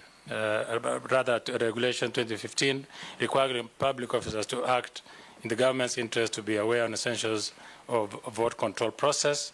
There's also single sourcing of COVID masks supplied contrary to Section 69(2) of the Public Procurement and Asset Disposal Act. I will not highlight all of them, but most importantly also was the acquisition, nominee on vaccines. It is believed that you failed to account on the procurement of 1.6 billion worth of vaccines, and it is still a subject of investigation by this House. What do you have to say about all that was said at that time, that there was a lot of misappropriation in Kemsa? Number 2, I come from an area which predominantly grows tea, and I want to hear, and I will like to read so that I don't misadventure, that tea prices in Mombasa auction were on a downward trend in 2022, forcing the government to establish a minimum reserve price of USD 2.6 for the teas from the east of the rift and the USD 2.4 for teas from the west of the rift. This initiative was aimed at stabilizing the market and addressing the declining tea prices at the Mombasa auction. However, the current pricing structure has resulted in several millions of teas being unsold, thus resulting in stagnating warehouses and facilities. What strategies will you implement to alleviate the situation? Additionally, is government interference in this manner necessary in a free market, and how can it be balanced to ensure market stability without causing adverse effects? Thank you. Thank you, Chair. Honorable nominee, I sit in a committee of environment and forestry, where climate change is a huge topic. And most of the time, whenever we go around, over and above the environmental issues, farmers do ask about this climate change, which affects agriculture, be it crop, be it livestock, and things like that. And the issue that always comes is that they don't have any information as to, initially we used to know Kenya, by around February, you start preparing your land for purposes of planting and things like that. But it is no longer. So what policy are you going to put in place to try and address the climate change issue, which is affecting agriculture? And lastly, Chair, it's about somebody has just asked me from the constituency regarding what is your view on this livestock vaccination, the debate that is going on. What is your view? Thank you, Chair. Answer those from Thank you. Honorable Junet down to Gikaria. Thank you very much, Mr. Chairman. Let me start by answering the Honorable Junet's question, which relates also to one that had been asked by the majority leader about the 2 to 3 years, which because they are kind of the same, because I'm the third minister. First of all, of course, is to say that I've been happy to serve, no matter how the period. You are happy to serve, because the idea is to make a difference. And sometimes it is not how the length of time that you do a job in, it is what you put into the time that you have got that you can make a difference in. I have no idea why 2 years into government, I was invited by the 3 previous, including the current president, because obviously they are appointing authorities. But I want to answer your question, and perhaps relate it also to Honorable Koeshi's question. You asked me whether I know what I'm getting myself into. And from the questions that you have heard from Honorable Koesh, yes, I can relate to your question and what you are asking regarding the prices and so on. Mr. Chairman, you will remember that one day in 2020, I stood outside Afia House, and it is on record even in the media. I pointed at Afia House, and I said that there are many cartels in this building. I said it myself. It was not said by other people. I am the one who said it sitting in there. So as I went into the ministry, I was quite aware that there are cartels. And I'm quite aware that even this one, there are cartels in it. That's the first thing. The second thing is to say that cartels fight back. Cartels will fight back. And some of the stuff that you are hearing coming out is a question of cartels fighting back. Not only would I expect them to fight me back once you start fighting them, in fact, I'm ready for the battle, because I know the battle is going to come. And the cartels will definitely fight back. But I want to say that irrespective of the war that is clearly going to be there, there are sufficient people in Kenya. There are enough people in the ministry, there are enough people in this parliament, there are enough people in Kenyans out there who are going to be extremely supportive in that fight. I am confident about that. And your job in this house, as you make sure that you oversight, is also to make sure that you assist us also, in those battles with cartels, that you'll obviously come and fight back so that they can take. In the area of COVID, for example, and I pointed it out, is that as we started the restructuring of KEMSA, and I want to say to Honorable Koech that, you know, it is very difficult for us to remember back at the crisis that we had in 2019, and as particularly after the 12th of March of 2020, when the pandemic was actually declared globally. Mr. Chairman, we were faced by a severe situation. What we are calling, what today sells for nothing, which is a mask for your face, was so rare that people were willing in the streets of Nairobi to pay 3,000, 5,000 shillings for a mask, which is now free in most places and you can take. So when people say, and part of the big question regarding that period and part of the COVID billionaire issues and so on that we have had to do with the prices of issues, the prices of goods, the prices of commodities and health, and what was necessary to contain this disease in our country. Mr. Speaker, I remember appearing in this House to explain these issues and to say at that time in 2020, for example, we were looking for anybody who could give us a mask. And yes, I am the first person to admit that it wasn't an opportune time, that indeed there was abuse of process in KEMSA and other procuring agencies at that time, and not just in the Ministry of Health, but widely. But I think the major concern, the major interest at the time, and I can give you one clear example. For instance, the PPEs. We were looking for protection gear for our doctors and nurses. We didn't have any.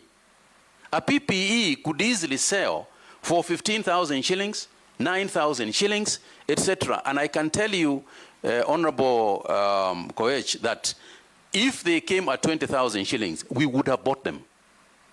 Because it's a question of, are you going to wait or are you going to buy at whatever price to save lives? Money almost begins to take a secondary position when it comes to life and death. And that is what it was. But we are also the same people who worked on it. What steps did we take? I called all the manufacturers of the materials. I sat outside my office with a bottle of water, testing materials to see whether they could be able to be used for PPEs with the experts in the Ministry of Health. And consequent to that, we were able to use our own people in Shona, in Athi River, in Nakuru. We were able to use our own people to produce the same materials at a quarter of the price. And now today, the same PPEs can be produced in our country at 2,000 shillings or less than 2,000 shillings. So it wasn't an appropriate time. A lot of mistakes were made, and I'll tell you that and confirm that indeed there were mistakes made. But I would also like to say that at the prices that I was saying, and this is what I explained to Parliament, and I challenged this House, at the time that we were buying PPEs at say 9,000 shillings, I said I would like somebody to show me any place where the PPE was selling at less than that price. And I remember, Mr. Chairman, going to Aga Khan Hospital, going to Nairobi Hospital. Everybody was desperate and the prices were crazy all over the town. It wasn't that the Ministry of Health was buying those items at a higher price than the rest of the world or the rest of the country. We were buying it at the market prices at that time. And this is something that I have explained, you know, at length. Mr. Chairman, the handling of COVID-19 at that time was such a nightmare. It was such a nightmare that, and the cost to people, the cost of lives, every day we would wake up to be told that 10,000 people are being buried in New York. The Italian government has given up and surrendered, that everybody is dying. In South America, people are being dragged out of houses and being burnt outside, they are cremated outside their own houses. So it wasn't a time that people were making very, very rational decisions. It was a desperate period, but we did what we had to do. And Kenya, by the way, is one of the countries that got praised because of the work that they did. And Mr. Chairman, I will say this. I am prepared to do, I take responsibility, and I did, and I said everything that happened that was not correct in my ministry, and throughout that COVID period, we must take responsibility because it was there. The negatives, I take responsibility. The positives, I give credit to the team that was working at the ministry. All the members of the National Emergency Response Committee, of which I chaired, that included members of the Defense Forces, members of all ministries that were involved. We took collective decisions. In the issue of vaccines, we took collective decisions for vaccines. And the whole issue of the expenditure on vaccines, Mr. Chairman, is actually exaggerated. Because 90% of the vaccines that we actually used in Kenya were donated. There were donations from the United States government, from the World Health Organization, from European governments. Yes, they were of a great value, and they were valued at a lot of money, but they were free. We got a lot of those things for free. We didn't actually buy a lot of those ones. The ones that we bought, the ones that we ordered from Johnson & Johnson in South Africa. In fact, the quantity that we were supposed to get, we never even utilized in full, because by the time we had developed immunity and stopped the delivery of. So there were several issues that one can speak about. And as for KEMSA, it is true. When I said that there are cartels out there, it was true. And what did we do? What did I do as minister? You remember, Mr. Chairman, that we carried out a complete re-engineering of KEMSA. Change of staff, restructuring the organization, at least in the time when I was there. So we did take action about it. And I'm the one who invited the investigating authorities to come and go through it so that we can see how we can change the entire structure to do a better job in a crisis like that. For me, Mr. Chairman, what I say is that I hope, because there will be another pandemic, it is not a question of whether it will be there. It's not a question of if it will come. Looking at the global situation today, it is very likely that we are going to get some zoonotic and other pathogens that will cause pandemics in the future. And it's a question of being prepared for it and hope to God that there will be somebody sitting in those offices where he or she will have to make some very difficult decisions, notwithstanding the fact that eventually they could be verified for those decisions. But I hope to God they will have the guts to go on anyway and save lives. Mr. Chairman, on the issue of tea, and I know that this is an issue because of the tea that is actually lying in Mombasa, at the Mombasa auction. Mr. Chairman, I know that my predecessor had set a committee to deal with the issue of tea, and I want to say that I agree with those people who are saying that there is an interference of businesses that governments can go to a length to do and mess the process in the first place. So there is a degree of regulation that you want to carry out, and indeed we will carry out some regulation, but the regulation will be to improve the market. Our job, as you asked about what is the ministry going itself doing, given the fact that it is Schedule 4 divides it amongst both the county governments and the national government. I think if you look at Schedule 4, you'll see that the breadth of involvement of the national government is quite large. And if you are involved in the policy, if you are involved in research, if you are involved in financing, if you are involved in creating markets for these products, then you will have to work, as you rightly said, in the joint committee of both the county governments and the national government. Again, I would like to confirm that this is not the first time I'm going to do this. During the COVID period, or during my days as Cabinet Secretary for Health, that's what we did. We had constant communication. We had several meetings with the CECs for health. And I can tell you, Mr. Chairman, we even managed to bring in to the ministry the CECs for health to be part of the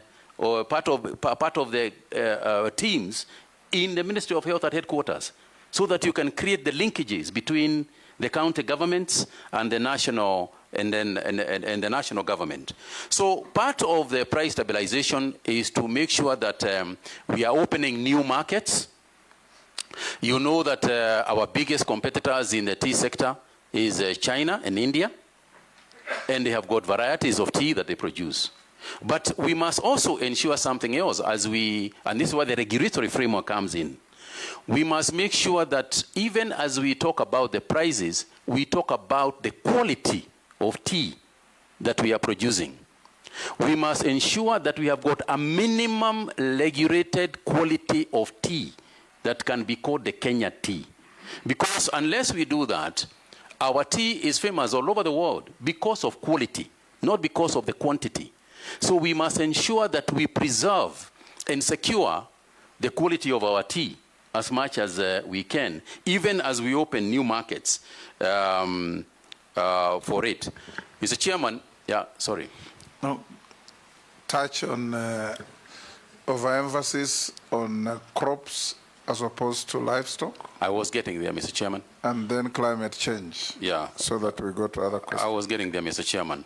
I think the honorable member said that livestock has got the capability and possibility of actually becoming a bigger industry, and that is true, because if you look at countries like Ethiopia, our neighbors out here, the leather industry in Ethiopia is huge.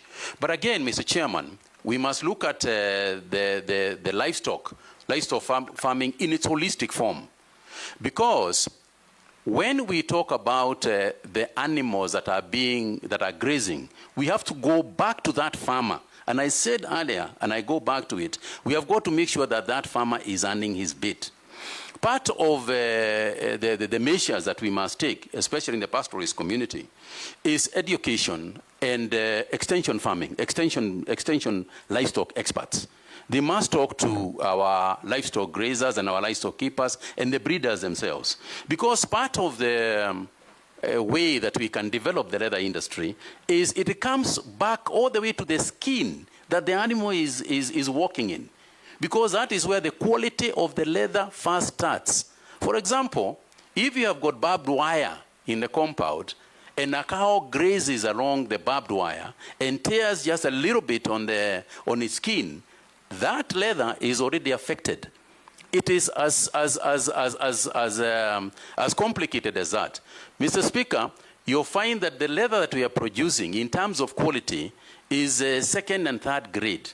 So we have got to go back to the farmer and say, as you keep the cow, since you want to make money, make sure that the skin, the hides and skins are taken care of. We must go all the way to the guys who are not just feeding the cows. What feedstuffs are we giving these cows? And you'll find that when we are looking at a basic cow for export, 200 kilos is the average weight of our cows.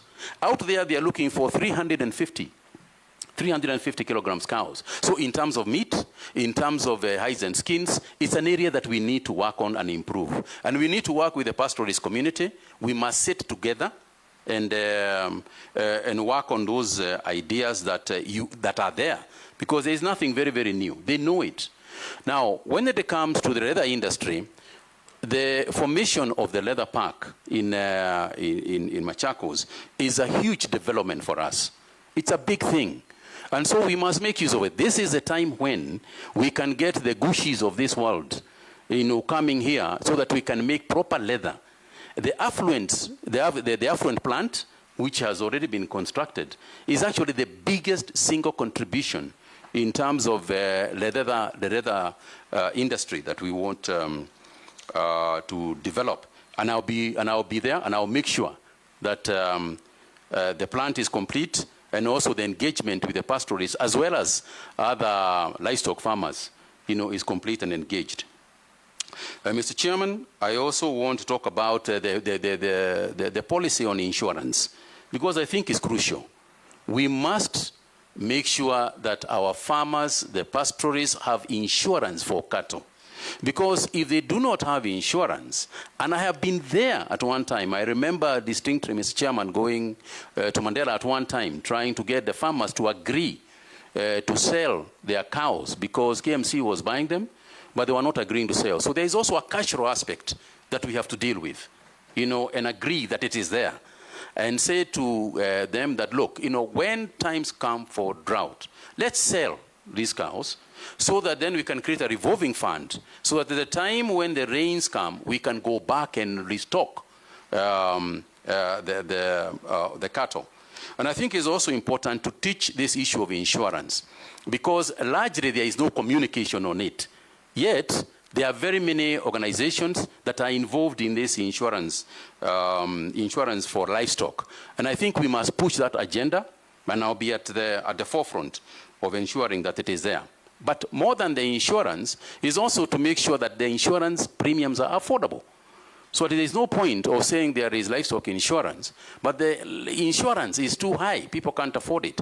So we have got to go back and ask ourselves, how do we make sure that there is so much livestock, there are so many cows that are being insured, that in terms of the insurance premiums, they can come down.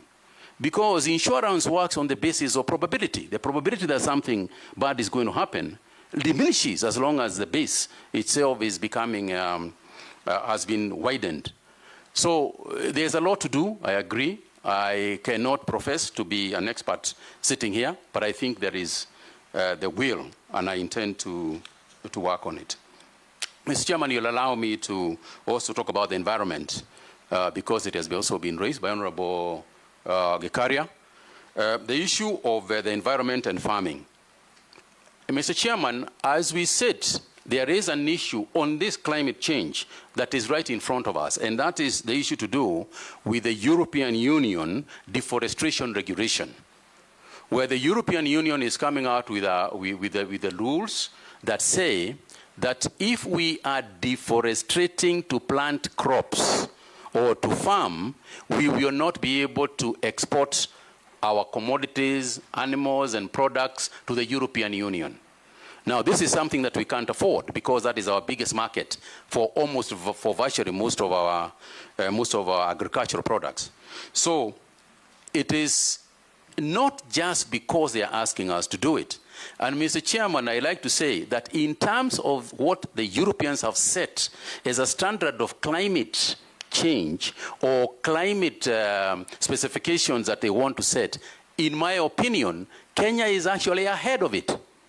Because, Mr. Chairman, not only are we not cutting forests in order to plant things like coffee. For example, in the coffee sector, we are actually planting trees in the coffee farms. We are planting grevillea trees that grow in tandem with the coffee. In any event, coffee is a tree itself. So when it comes to the issue of planting, you know, being the EU DR regulations, I think we are going to meet the, I suppose the deadline is this year, but I think we are going to discuss with them and meet that, their demand. But more importantly, Mr. Chairman, is that agroforestry is also agriculture. And his question was, the farmer used to know that you planned at the end of February, the rains will be there 1st March. Now it's not the case. How are you going to keep information flow to the farmer on the changing patterns of weather? I'll get there, Mr. Chairman.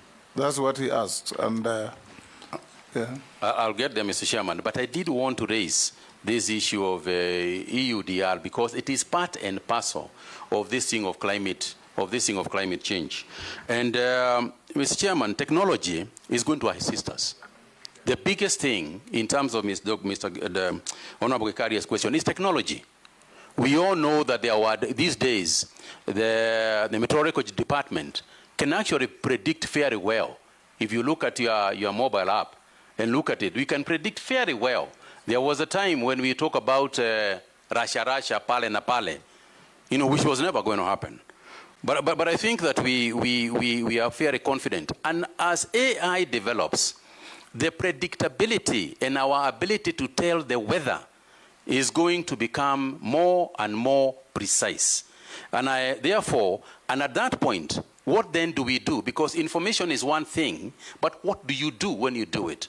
We need drought-resistant crops, drought-resistant animals that can withstand higher heat and longer and higher temperatures that currently exist. This is a scientific issue, and we are going to work with the research organizations to make sure that at least we mitigate part of what can be very severe natural disasters. Thank you.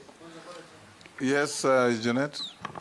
Chairman, I know the nominee was once a politician, but he has cleverly evaded the issue of the vaccine. And we know each other why he's doing that. Mr. Chairman, it is indeed true that I was once a politician, but that is not, but I wasn't evading the question, because the matter is very simple to me. And in consultation with those in agriculture, we have also come to the same conclusion. I think the long and short of it is the following. Number one is that my understanding is that the whole vaccination process is to address two diseases. It is to address the PPR and foot and mouth disease. That's what the issue is about. Mr. Chairman, you know, we talked about earlier about social media and what can be propaganda and otherwise. And I think the most important thing is to involve those involved in the industry, including the members of this House, is to involve those involved with the information that we have. And say, this is a vaccine. It is being made by Kevavapi, who are our own people. It is for this and this purpose. We only vaccinate about 10% of our livestock. We want to vaccinate more than that. But the point of the matter is this. The cow, as I said earlier, belongs to an individual. It doesn't belong to the government. The goat belongs to an individual, not to the government. So the matter is simple. Here is a vaccine. It is for foot and mouth disease. You have a goat. Do you want the goat to be vaccinated? You say, yes, I want to be vaccinated. We vaccinate. You say, no, I don't want my goat to be vaccinated. Sawa. Do you have a cow? Do you want the cow to be vaccinated? This is the reason why it is to be vaccinated. You say, yes, we vaccinate. You say, no, we don't vaccinate. Allah? Thank you. Point Yes, of order. Robert. Point of order, Honorable Chairman, point of order. Yes, Mishi. I think, Chairman, on the same breath, because there is a lot of misconception and a lot of negative narrative, so we wanted to hear from the nominee, how is he going to address to the public and put some trust to the public regarding the vaccination? We wanted to hear on that perspective. Thank you, Honorable Mishi. The communication aspect of it is huge. The communication aspect of this is very big. And I'm going to use the experts. I'm going to use the experts in Kevavapi. I'm going to use the experts who understand this very well to be actually the lead communicators, just like we did with COVID, where we had the doctors themselves explain the issue.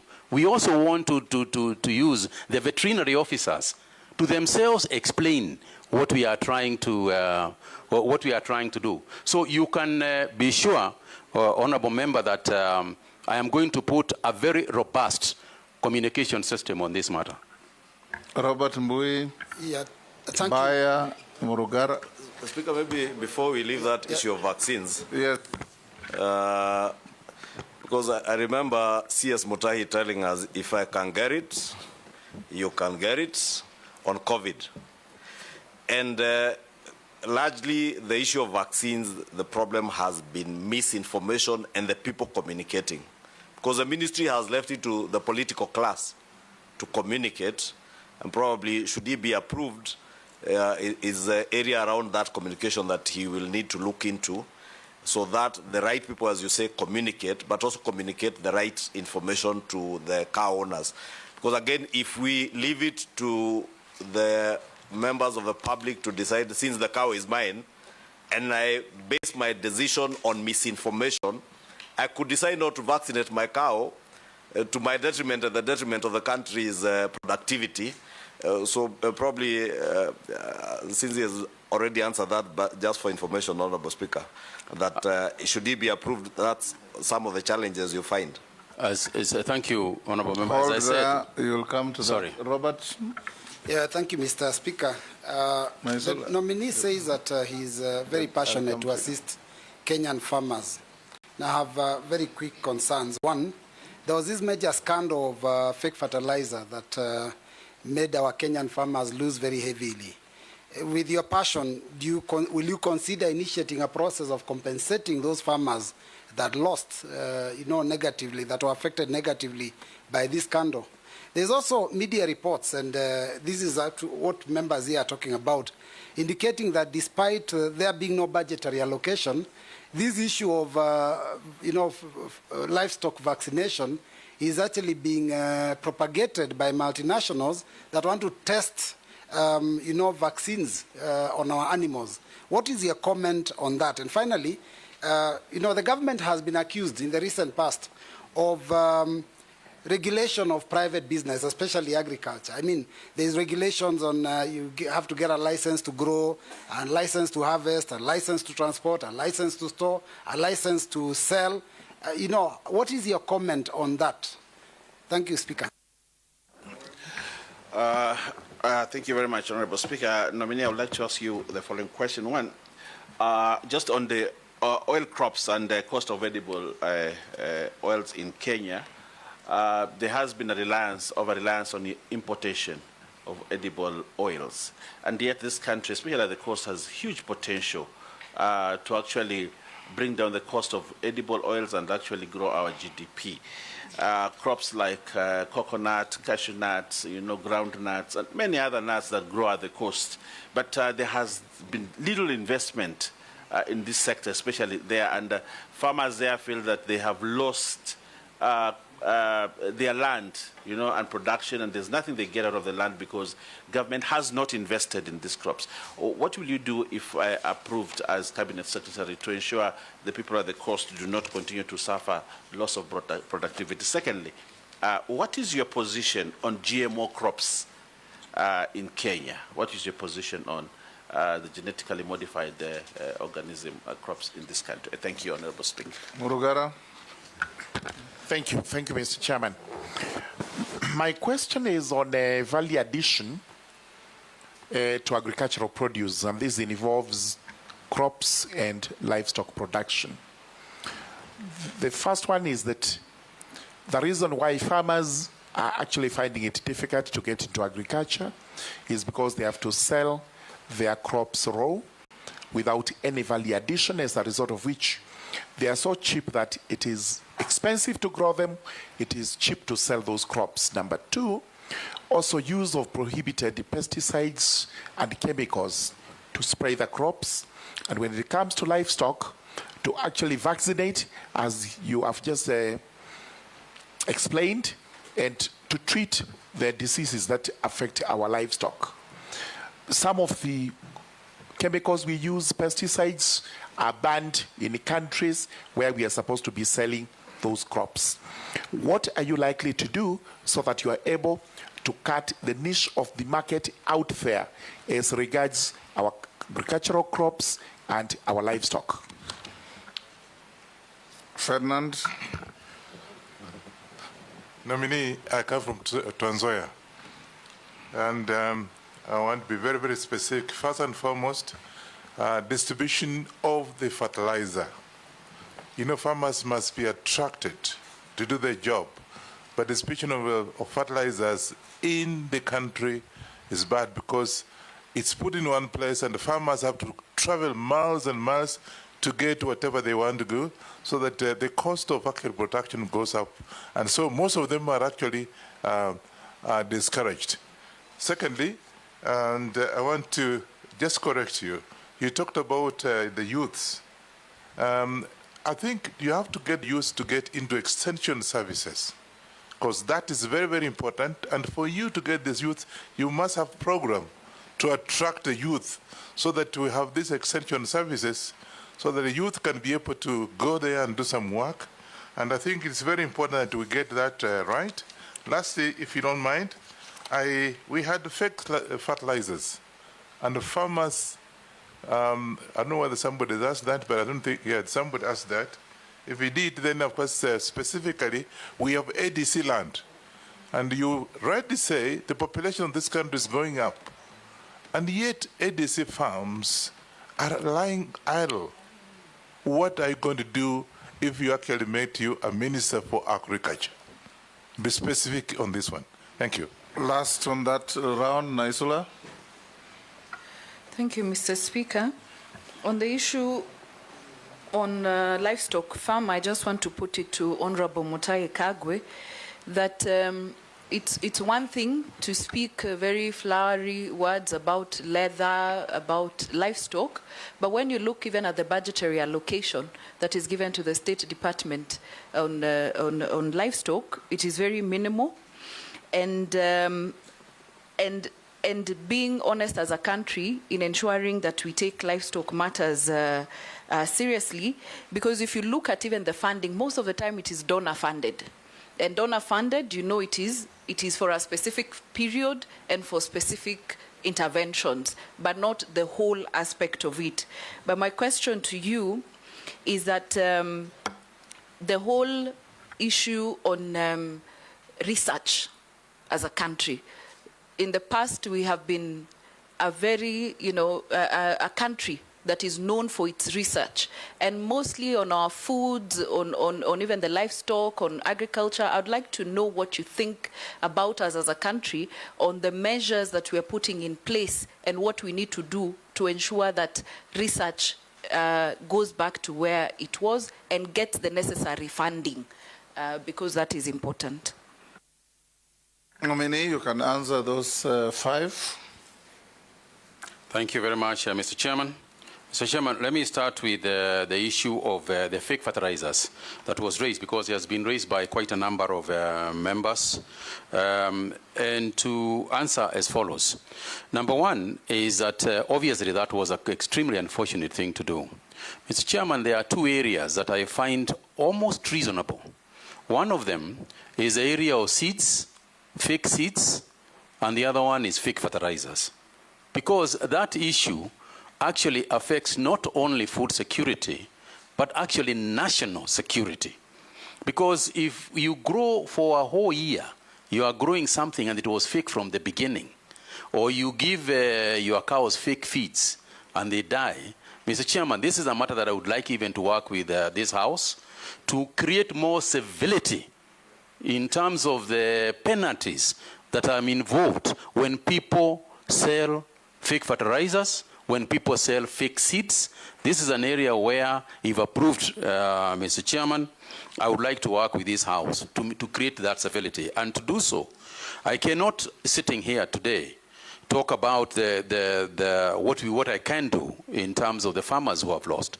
This is a matter that I would have to go into the ministry, look at it, discuss it with perhaps Treasury, and see what can be done. But I take your point that a loss was made, and somebody benefited from it, but nobody was compensated, for the loss. And it's a matter that I take, and I'll take to heart. Mr. Chairman, on the issue of livestock vaccination, I spoke to it, and I spoke about what I believe. And obviously, sitting in the office, I will have the information at my fingertips. I will be clear. This is a vaccine that is being made locally by Kevavapi. One of the things that I would like to say as a highlight to all the things that I have been asked, including the pesticides that I think Mheshimiwa Ferdinand spoke about, is to say that there will be a rule of thumb that, in my opinion, the ministry, if approved, would adopt. Number one is this: whether GMO, whether pesticide, whether fertilizer, if that product is not being used in its country of origin, it will not be used in Kenya. If it is a fertilizer, if it is a GMO product, if it is a seed. Do you know the case of Roundup? Yes, I'm aware of the case of Roundup. I'm conversant with that debate, Mr. Chairman. In fact, there was a luring in Australia I think it's this week or last week, that was made on the same, where in Australia they said that it is not carcinogenic, but this is something that I will sit with my scientists and might decide that the decisions will be made on the basis of science and data. Because it is not enough that I proclaim here, but I can tell you that there will be no product that is going to be sold in this country under my watch in the Ministry of Agriculture and Livestock that is going to be a product being tested here. We are not guinea pigs. We will not be used by anybody as guinea pigs. I am aware, Mr. Chairman, for example, there are some organizations overseas that are rebranding their products so that instead of coming as the main product which has been banned overseas, they rebrand themselves as another product so that we can pass it here. And I can tell you that we will be as vigilant as we can be to ensure that we protect our farmers as well as our private sector players. In terms of the taxation regime, because I think, Honorable Member, that's what you are referring to. Yeah, the regulations and the many things that you have to pay. You have to pay for research, you have to pay for transport, you have to pay just to be able to export. You have to be able to, every single document has got a tax on it. You know, this is something that we need to look at, because by the end of the day, it would be better to create a bigger volume of business people and tax them a little than to have just a few business people, which you tax a lot. Because the bigger volume of business people create jobs. You know, the less ones don't. So I'll be fighting, you know, for that position to change. You know, I'll do whatever I can within the Ministry of Agriculture. But of course, this is something I have to work with my colleagues, you know, in other ministries as well. On the issue of oil crops and farming of palm oil and other nuts and so on, particularly in the coast, yes, I completely agree that this is something that we have missed an opportunity here, because we are only producing about 10% of these oils. Yes, we use them every day. So we are using foreign exchange unnecessarily when we can actually grow palm oil. We have seen countries that have changed completely. Uganda, next door, is growing a lot of their oils now. So there is no reason why we can't do it. But I also know that we have got to work with the extension farmers that Mheshimiwa Wanyonyi also referred to. We have got to have educated extension farmers to change some of the cultural norms that our people have against or for farming certain goods. For example, I know for a fact that AFA has produced a huge quantity of the coconut seedlings that they are trying to distribute. And therefore, there is an education and extension work that is required there to go and tell the people, we have got this, but it's not enough that you go to a farmer and tell them you have got coconut seedlings. How do you plant them? Where do you plant them? What sort of fertilizer do you use? Is it organic fertilizer? Is it mineral fertilizer? So there is quite a bit to be done so that we stop blaming the people and take responsibility ourselves to grow. On the issue of GMO, again, I repeat what I said, but we must also ask ourselves, what is GMO? You know, this genetic modified organism, what is the mischief that this organism, this genetic change is supposed to have done? And there are two sides to this. There is a positive side and there is a negative side. And one of the first things that we must do is ensure that the National Biosafety Authority is sufficiently funded, is sufficiently prepared to deal with GMOs. You cannot deal with GMOs in your country until you have got the institutional framework to make sure that the regulatory framework is there, to make sure that the rules and regulations to deal with those products and services are there, so that we are clear that if a GMO product comes, it will be to the benefit of our nation. And there are some benefits to some of the products. For example, if you look at the cotton growing areas, and you look at BT, and what has happened because of the absence of the worm, you can see that cotton is now increasing. We are now having more cotton. So there are, and let's also forget that genetic modification of plants happens naturally anyway, The maize that we are growing today is not the maize that we originally got from Mexico, centuries ago. It's a different one. Wheat is not the same. What is critical is for us to ensure that we are not used by people for testing their GMO products. If you have got a GMO product that you have designed yourself, use it in your own country. Let's get testimonials of what is happening with that GMO in that country. Then when you have failed or succeeded, let's talk about it then. Otherwise, it's GMOs that we have created for ourselves, using our own scientists, that we should be considering on a first line basis.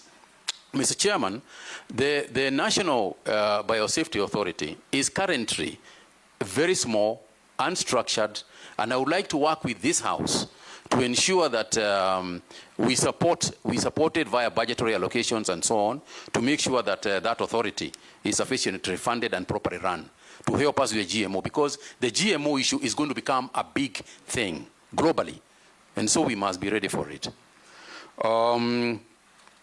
I think I spoke about the fertilizers, but one of the things I didn't talk about is the process of getting it to the farmers. There has been, I know, just as a Kenyan, I know there is an outcry out there that whatever subsidy you give can very easily be offset by the transportation costs of where you are getting it from. And therefore, what I intend to do is, working with the county governments, ensure that we use the processes in county governments, we use the processes in, with the cooperative movement, with the circles, to ensure that this can go as close to the people as possible. There would be no reason whatsoever why any farmer, for example, sitting in a county, should come to Nairobi to go and to come for fertilizer. That is something, is a cost that we should bear. Otherwise, we would be giving with one hand and taking the same with the other. And therefore, I'm not going to preside or supervise over an activity such as that one. The other aspect of fertilizer, I think, that has not been raised, and I also want to mention, is the question of accountability. Accountability of the subsidized fertilizers. And that is to say that if we must have proper data in terms of what is a farmer, how much has been allocated to a farmer, how much is going to them. Is it the same quantity or a different quantity? Do we have a situation where I've been allocated 5 bags and I get 3 bags, where another farmer has been allocated 10 bags and get 12 bags? And technology, again, here can help us with the traceability of the fertilizer. We need a platform that can say, as Mutahi Kagwe, I got a message that I can collect 5 bags, but I must also give feedback that I actually received 5 bags.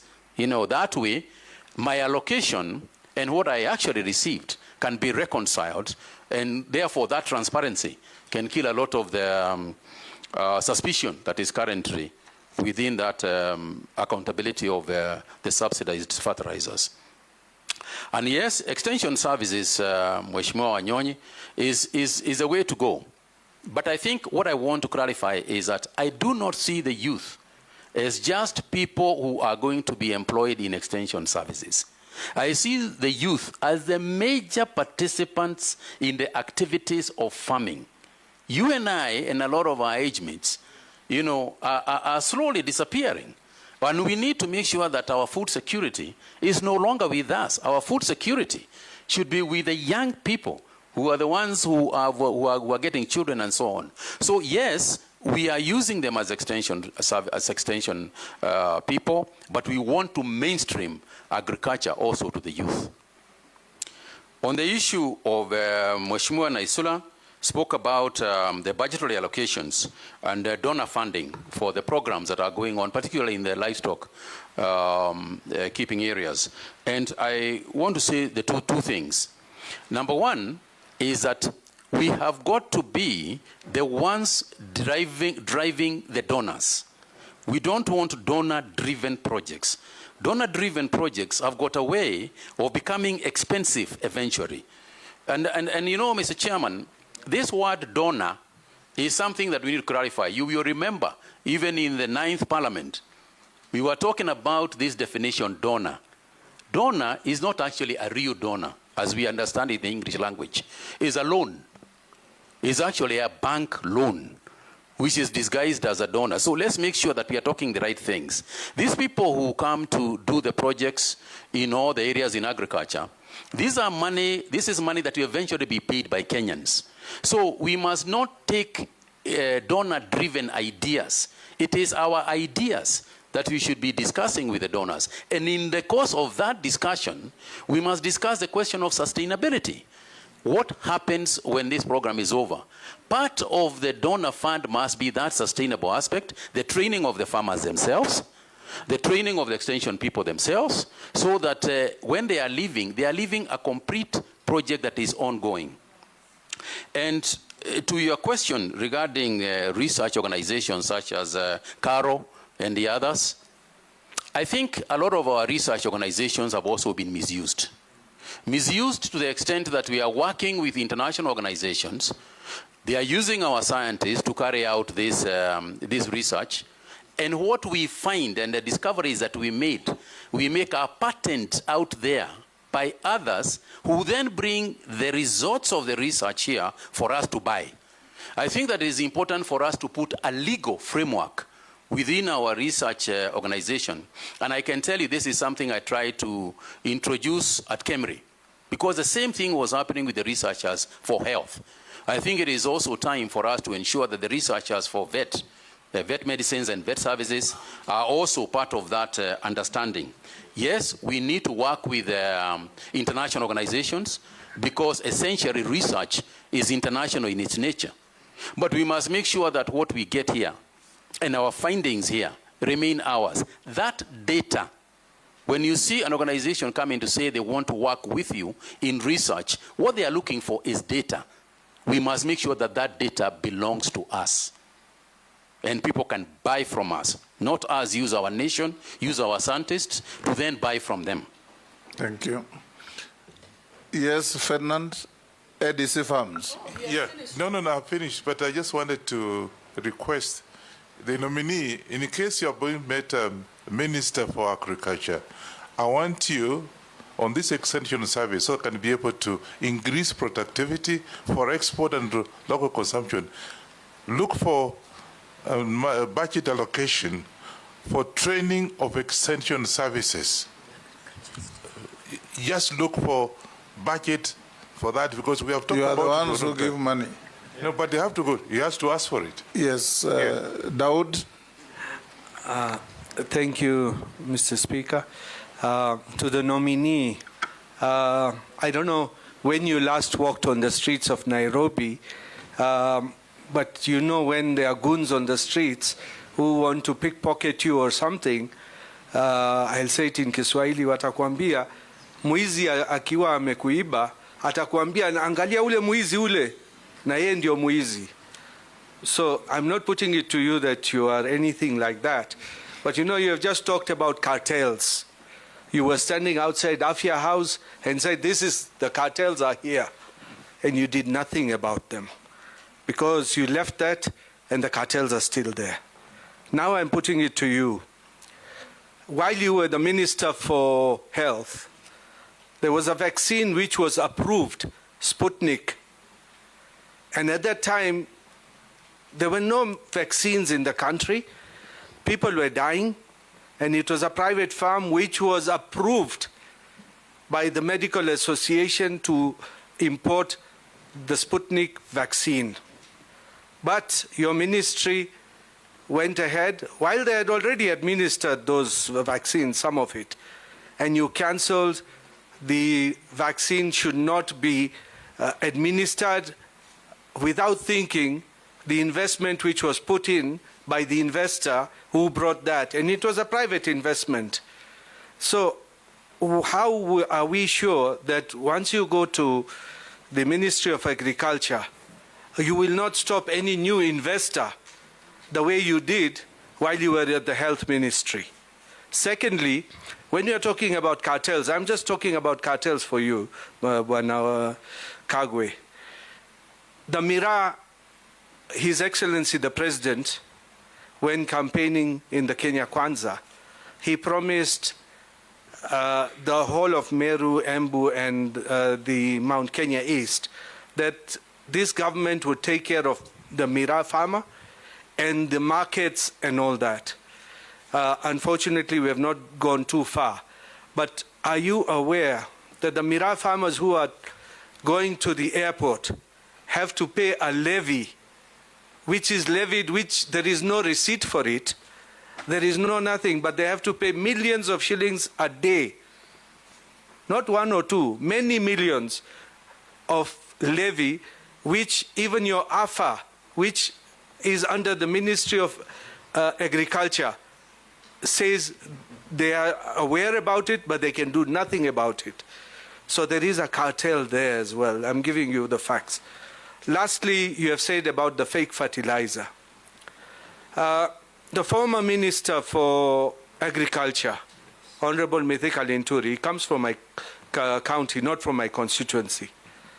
He said there was no fake fertilizer. He's on record saying there was no fake fertilizer. If there was fake fertilizer, as you have alluded to, and no people have been taken to court for that fake fertilizer, and nobody has been compensated for that fake fertilizer, is it true there was fake fertilizer or there was no fake fertilizer?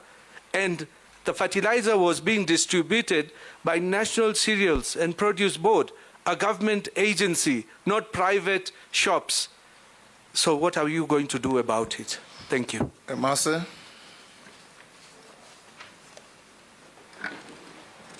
Thank you, Chairman.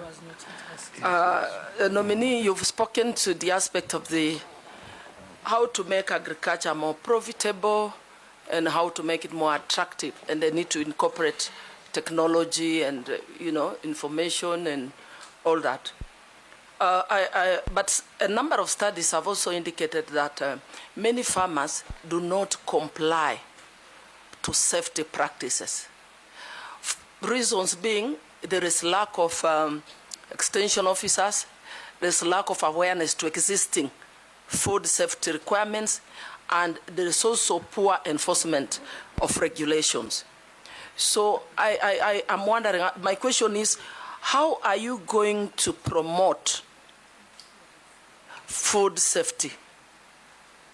And we are also aware that Fenton spoke about the extension officers. There are no extension officers. I put it to you from the ground, there are no extension officers. Yet we have so many graduates, agricultural graduates, from the TVET, from universities. So how, if you were nominated, your nomination successful, how are you going to create opportunities to absorb more of these agricultural officers? Because there's nobody to train. I presume you have to onboard them, then train. And then now tell us how you're going to promote safety. Secondly, we've spoken about fertilizer. My question is very straight, and I want to give an example of Busia County. Fertilizer depot is in Malaba town. How does this farmer from Busia town or from Budalangi travel to Malaba to collect fertilizer? What are you going to do to make sure that we take it to the closest administrative unit, probably at constituency level, so that the farmer from Butula gets it from there, and it's same to all the others? My last one is on sugarcane. I come from a sugarcane growing area. And I'm aware recently that you are aware that the National Assembly did pass the sugar bill. How, according to you, is it going to be a game changer in the sugar subsector? There are still issues around zoning, issues around pricing. There's a farmer who has just texted me that the price per ton has gone down from 5,500 to 4,200.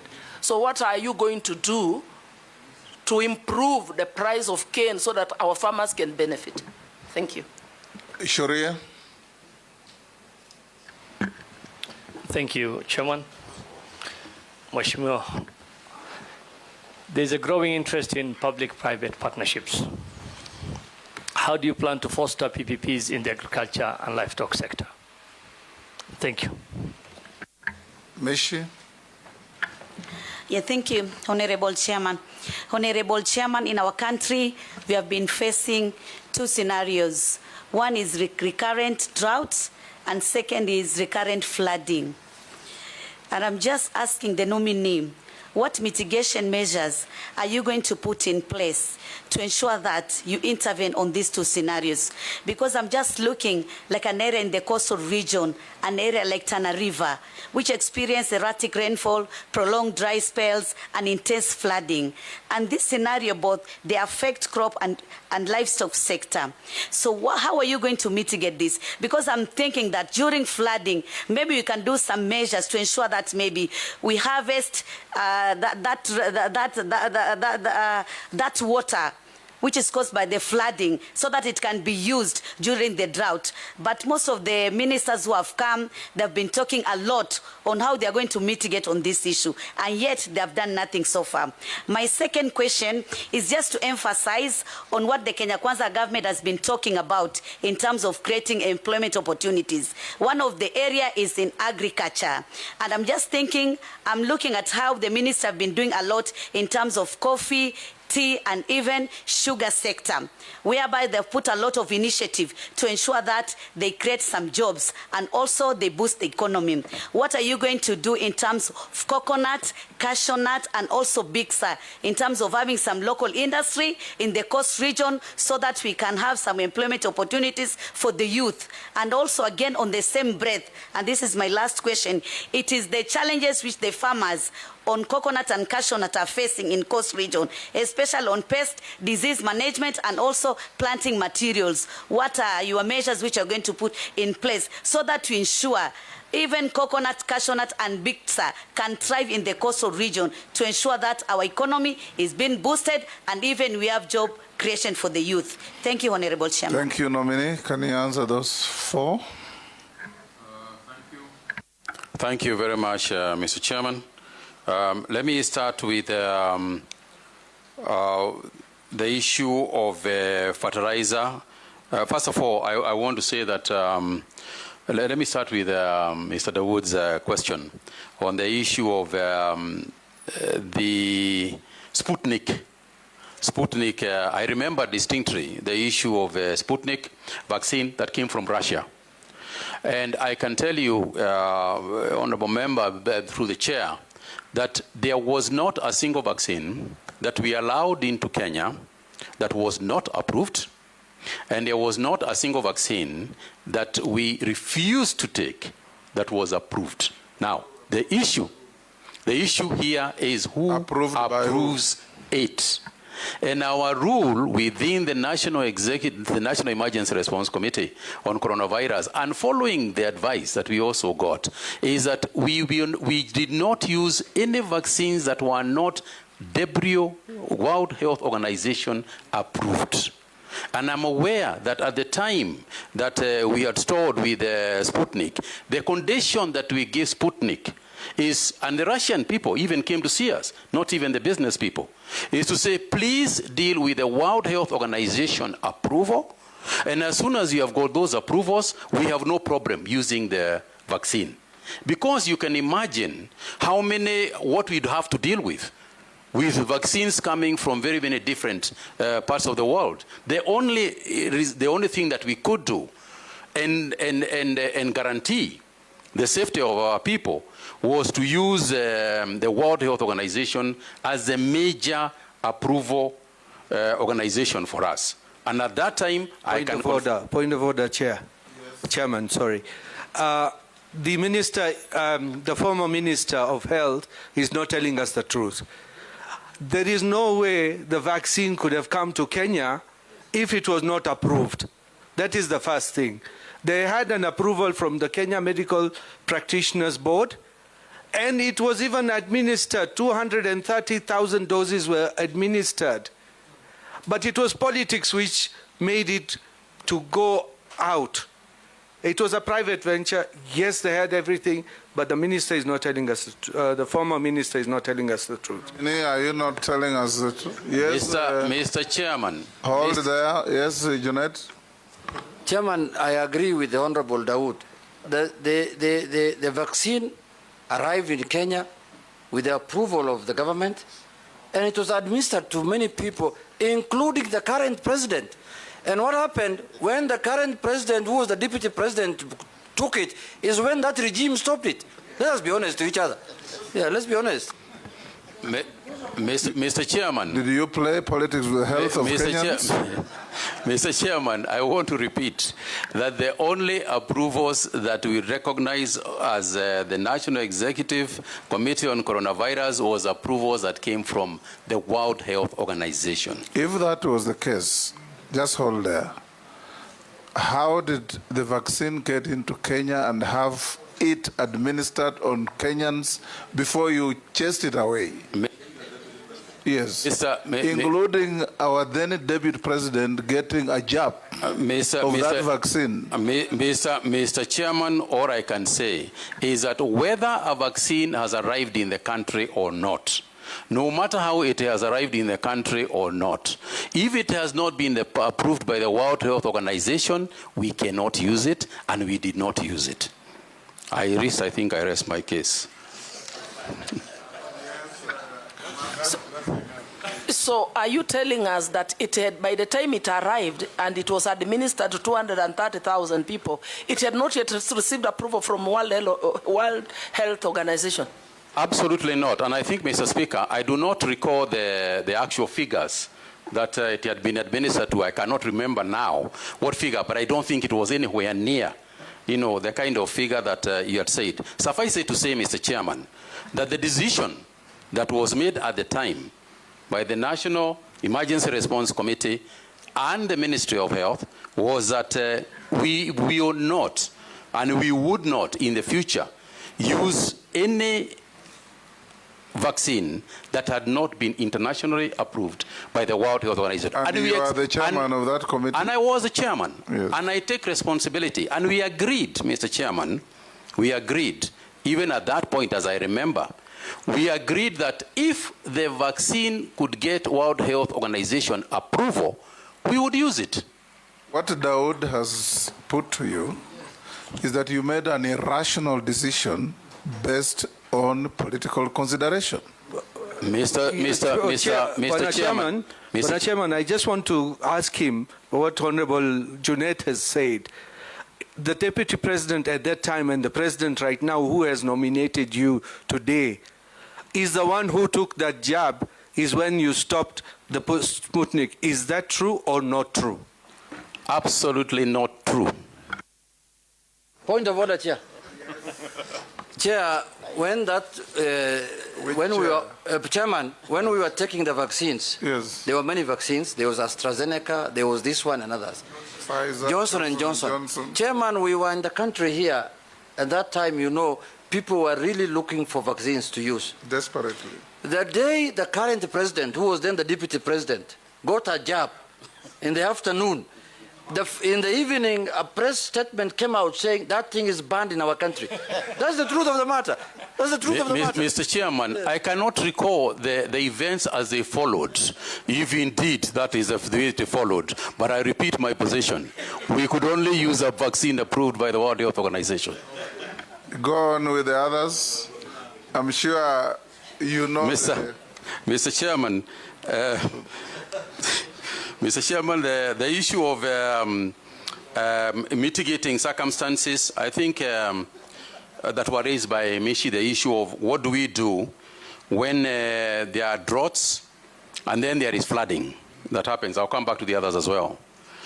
I agree with her that, Honorable Chairman, that the issue of drought mitigation is critical. And it has been there a long time. You all know about Budalangi, and we know other areas in the coast. And season after season, the discussion is the same. And what I would like to commit myself to, Mr. Chairman, is working with the ministries involved. As you are aware, the Ministry of Irrigation, the Ministry of Water is charged with the dam, the areas of matters to do with the damming. But I also want to involve the county governments in this matter, because the issue of acceptability, for example, the involvement of the county governments with the extension farmers, because in Schedule 4, extension farmers that Honorable Emase raised, extension farmers are actually the job of the county government. My job is to ensure that we fight this fight in terms of training, in terms of budgeting and funding, so that we have got these people. And I would like to refer to the matter that you referred, which you say that this House is the one that allocates budgets, and to say that in spite of that, we can also predicate some of these things on what Honorable Naisura had raised on the issue of donors. This is one of the areas that we could try very hard to work with our funders and with our donors in terms of the extension farmers, so that in mitigating the issues that have been raised, the conditions and challenges that Honorable Michi has raised, ensuring that we have got the proper crops to use during drought, ensuring that we have got the correct livestock to use, ensuring that diseases don't start affecting our livestock just because there was flooding, going on. I think that is a job that will ably be done by extension people. I think they are as crucial as Mheshimiwa Wanyonyi had raised. And I'm going to work very hard with the county governments to ensure that extension farmers, but also working concurrently with the ministries involved in dam building, such as Ministry of Water and Irrigation. And I think that, Mr. Chairman, the other involvement is also the committees of parliament. The committees of parliament on agriculture, the committees of parliament on health, on water and cooperatives. I think sometimes it is also good for us to have discussions together with them. And I propose to also engage them so that we can discuss budgeting and budget allocations also here, together obviously with the budget committee. Mr. Chairman, yes, Honorable Michi spoke about the aspect of job creation in agriculture. And I think that sometimes we also miss opportunities of job creation in agriculture. For example, we are talking about fertilizer subsidies. And we have got companies in this country that can actually make fertilizers. All the way from the coast, there are some companies in the coast. And it is true that if we structure the subsidies properly, it is possible that these companies that make fertilizers can be funded or can be part of the subsidy movement so that they too can create jobs. I think whatever we do, at whatever time we do it, we need to ensure that any opportunity to create a job is not lost, because part of the challenge we are having with our youth is actually that job aspect of job creation. And I think I alluded to the issue of disease, disease management. Again, research on these issues is going to assist us a lot on disease management. But I think that it is better to use preventive measures, ensuring that the diseases don't occur in the first place, rather than curative measures that we have got to deal with after the event has taken place. On the issue of sugar and the sugar bill, yes, I'm aware that the sugar bill has gone through, and I'm also aware that we produced this year, a large quantity, in perhaps the highest quantity, a large quantity of sugar, which actually might save us from importing sugar this year. And I think that is a fantastic development, but it must not be at the cost of the farmer. It cannot be at the cost of the farmer, because I think we should understand that the subsidy to the farmer is not a subsidy to the farmer per se. It is only a subsidy to the farmer directly. It is indirectly a subsidy to the consumer, because it is the Sugar Act nominee is awaiting, if you are approved, to promulgate regulations. I'm aware of that, Mr. Chairman. That you are now delving into. Yes, I'm aware of that, Mr. Chairman. Yes. And that's what I alluded to. And I think that the regulations will be done in the fastest possible time. That's what we'll deal with, what Mary Masse is talking about. Yes, Chairman, Sharia, PPPs. He's not even answered my cartels and fake fertilizer. Mr. Chairman, on the issue of PPP, I'll come back to Mira. On the issue of PPP, Mr. Chairman, usually the problem is not the private players in the game. Usually, the problem in trying to craft a private-public partnership, in my opinion, lies, the fault lies with the public sector, not the private sector. The private sector has got a number of things that they normally demand if they are going to put their money anywhere. One of them is very quick decisions. They want us to make this decision about their investment quickly.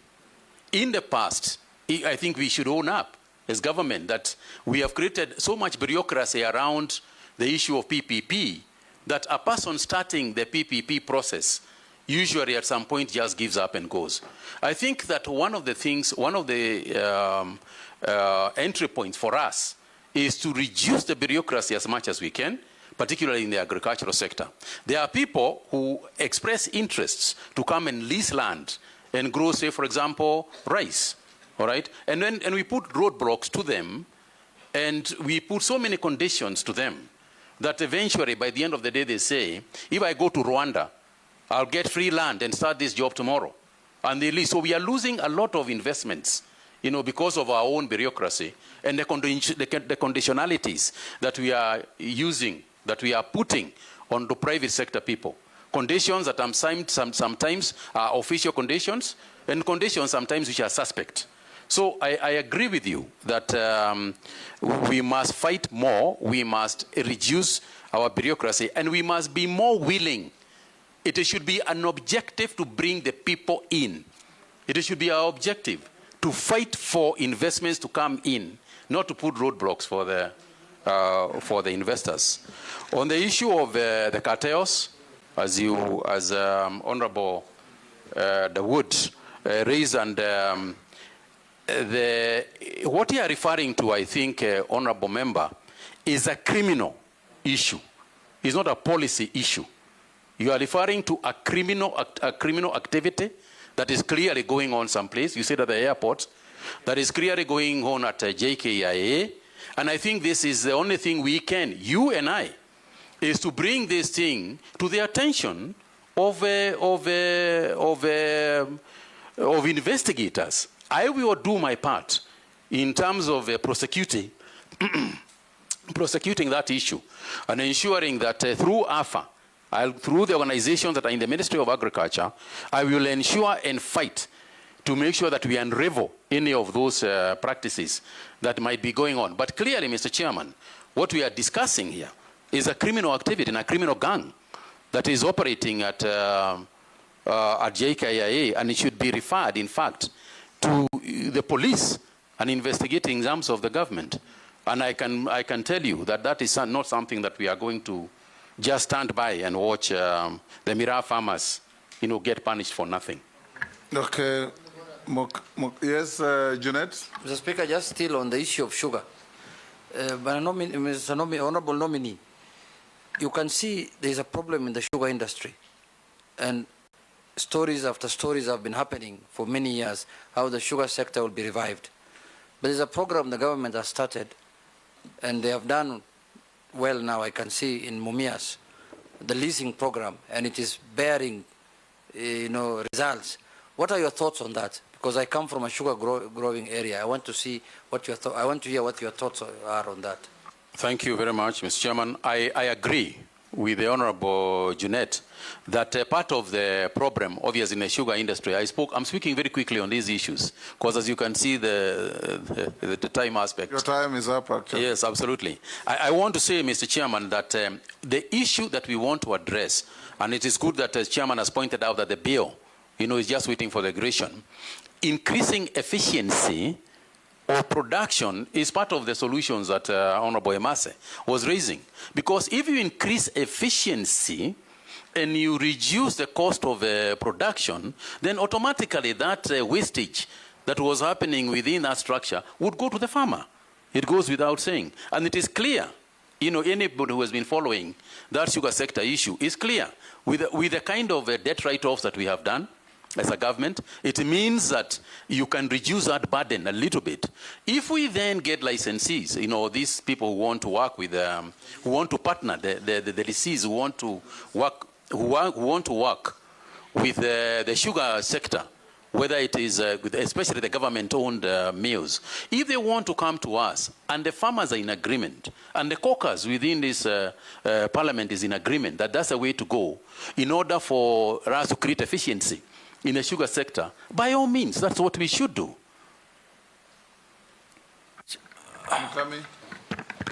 Thank you, Honorable Dawood, Speaker. you've had more than your fair share.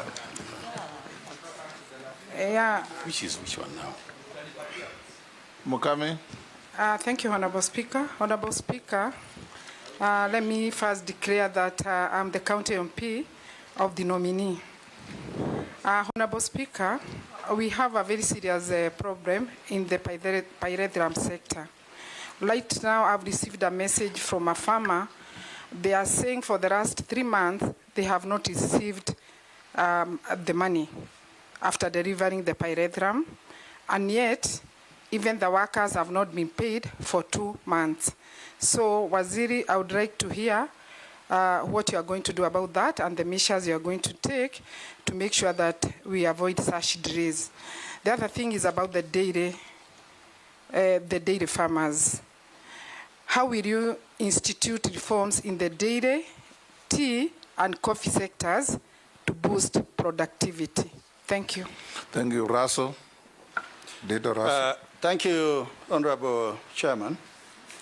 Honorable Mutahi, the objective of the national livestock vaccination is to strengthen disease control and surveillance to create a disease-free zone in Kenya, for Kenya to access international markets and expand the livestock export market. If we go by what you said, that a farmer can be given choice whether to vaccinate his cow or goat, then we are unlikely to achieve this objective. Are you likely to stand by what you have said, or you are likely to change your mind if the House approves your nomination? Secondly, it is on food security. Thank you, Raz. I was going to ask him the same question. On food security, I really want to hear from you. 20% of Kenya is the only arable land available for food production. And 80% is ASAL, arid and semi-arid land. This is a debate since independence. And you could be the 20th or the 30th Minister for Agriculture. If the House approves your nomination, I want to repeat that again. What is it that you are likely to do? Because food is expensive today in Kenya. Production of it is expensive. And more importantly, it's because of the scale of production that is low. So in a sense, food must be expensive. As the nominee for the Ministry of Agriculture, what is it that you are likely to do so that we expand the envelope of agriculture food production? And at the same time, what is it that you are likely to do so that there is incentive for farmers to actually feel that, yes, I can produce more maize, I can produce more potatoes? Thank you, Honorable Speaker. Mule. Thank you very much, Mr. Speaker. My concern is what he began with, that is the marketing. And I want to put it clear to you that the country faces challenges in marketing, leakages, and distribution of produce, especially from the local farmers and small farmers, to brokers who take advantage of the fragmented distribution chain to enrich themselves. What do you intend to do to improve the domestic market links and information systems within the market? And last, Mr. Speaker, your predecessor sat there, and I asked him about the tea issue in Mombasa. And he promised that committee, once he is approved, he'll deal with the issue within weeks. Up to today, maybe that's why he has been deployed to be an ambassador. Up to today, we are still talking about issues of tea stack in Mombasa. And your predecessor also, when he sat there, we talked about the local Mwanainji, Wanjiku, Kinuthia, who is planting tomatoes. Yet we still have influx of products from the neighboring countries within. And yet the cost of those products at the market are cheaper than the Kenyan produced products. And this is across board. That is tomatoes, cabbage, maize, onions, and everything. And you need to spur that growth of productivity at that level. What are you going to do if you are approved by the House? And putting in mind We were given a promise by your predecessor, a month or so, nothing has happened. 2 years down the line. Yes, go ahead. Thank you very much, Mr. Speaker, Mr. Chairman. Mr. Chairman, I want first to start with admitting that the pyrethrum sector that Honorable Mokami referred to is in a mess. To put it any other way, would be to do the proverbial ostrich, thing and bury my head to the ground. And the only thing I can say is, broadly speaking, it is an area I intend to sit with the industry itself, the entire industry, and unravel whatever has been bedeviling it since almost independence. Since the Americans got out who are buying this pyrethrum of ours, we have never quite recovered in the pyrethrum sector. And all I can say is that I will need time to sit with them so that we can resolve whatever issues exist with them. I do not have the silver bullet with me right now. The second thing is on the issue of dairy farmers. I think I spoke at length about the industry to the extent, and I think it's the Honorable Junet who raised it, that I have to work with the marketing agencies, particularly the cooperative ministry, in order for us to streamline. But for me, there are a couple of things that we can do anyway in agriculture. The first thing is that I said, and to begin with, and perhaps that is what I'll eventually end with, that we have to put money in the farmer's pocket. Coffee, for example, and I'm referring to coffee because you have raised it, not because, and I grew up there, so I know a little bit more about it. Coffee, for instance, was biggest challenge has always been the gap between the farmer and the market. The fact that you grow coffee and give it to somebody, you have no idea how much you have sold it at. You have no idea who is going to process it. You have no idea where it is going. And sometime in the future, you expect to be paid. That's a problem. There is no such business case that can exist anywhere, whether in farming or in any other areas. And I think that closing that gap, and I hope that the coffee bill also being proposed, is that closing the gap between, whether it's in sugar or any other product, closing the gap between the farmer and the market is crucial. It must be squeezed.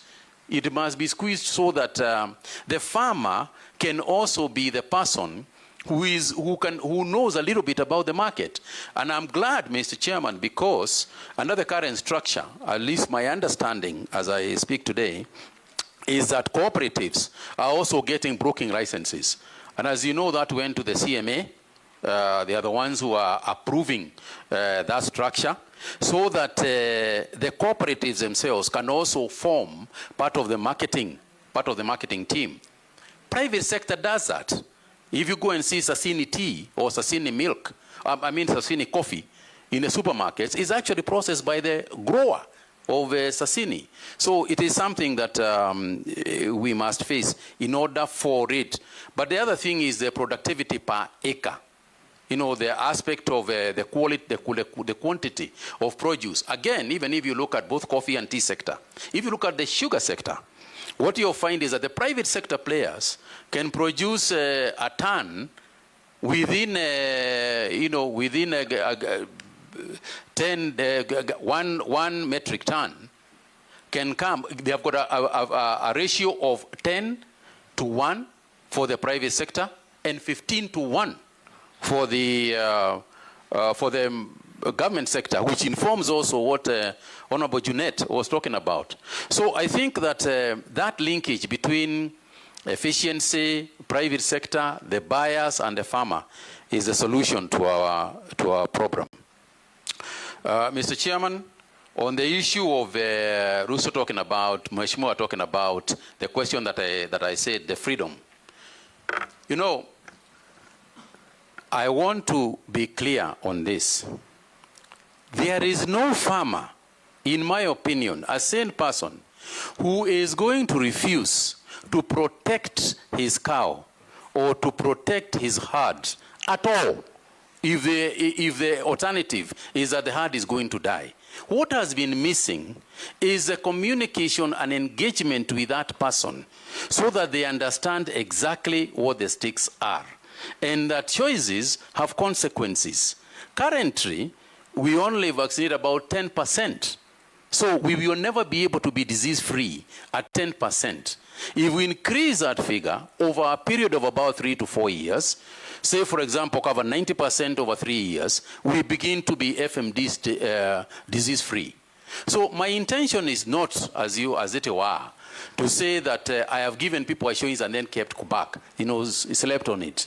It is to make sure that the communication in which we are executing will make sure that the farmer is ready to do what he needs to do to protect his livestock. And I commit myself to that. That's not what you said earlier. I said, Mr. Speaker, Mr. Chairman, Nominee, earlier you said, I will turn up with my vaccine. Do I vaccinate your cow? You say, no, I leave you and move on. And remember, can I explain? Just hold on. Just hold on. You are here to answer questions. Yes. You turn up with your vaccine. The farmer says, I'm not interested. You leave the cow and go to the next. Now, the cow you have left behind is bearing a disease that will infect the one that you have vaccinated next door. So is that how you want to run the ministry, or you have vacated that position? Mr. Chairman, I have not vacated that position. Let me explain. Don't take it too literally. I think that is the problem. That's what you say. What I'm saying, Mr. Chairman, is this. I said, and I repeat, nobody is going to be forced. You cannot go and force a farmer with a gun or whatever it is to go there and tell a farmer, you must absolutely vaccinate this cow, or else I'm going to take you to a police station. That is not the way to approach the issue. The choice that I have created, Mr. Chairman, is a choice where you are saying, listen, there is no force of vaccinating your cow. However, if you don't want us to vaccinate it, we can leave it. However, these are the problems that you are going to incur. And that is why I'm saying, Mr. Chairman, nobody with the proper communication is going to make that choice. What you cannot do is go there at gunpoint and tell somebody. You can imagine the kind of fighting you might have with some people, with pangas and so on, if you try that system. So all I'm saying, Mr. Chairman, and don't take it too literally, is that we will give people a choice, but we'll make sure that they make the right decision. Mule, the last one from Mule. I'd ask. Products from our neighbors. Yeah, sorry, Mr. Chairman. Yes, on the issue of the East African situation, it's a challenging one, Mheshimiwa Mule, because we have got the East African Protocol, which has given us certain conditions. We have got a COMESA Protocol, which has also given certain conditions. And the only way for us to work on this issue is to make sure that our cost structure is not as high as it is.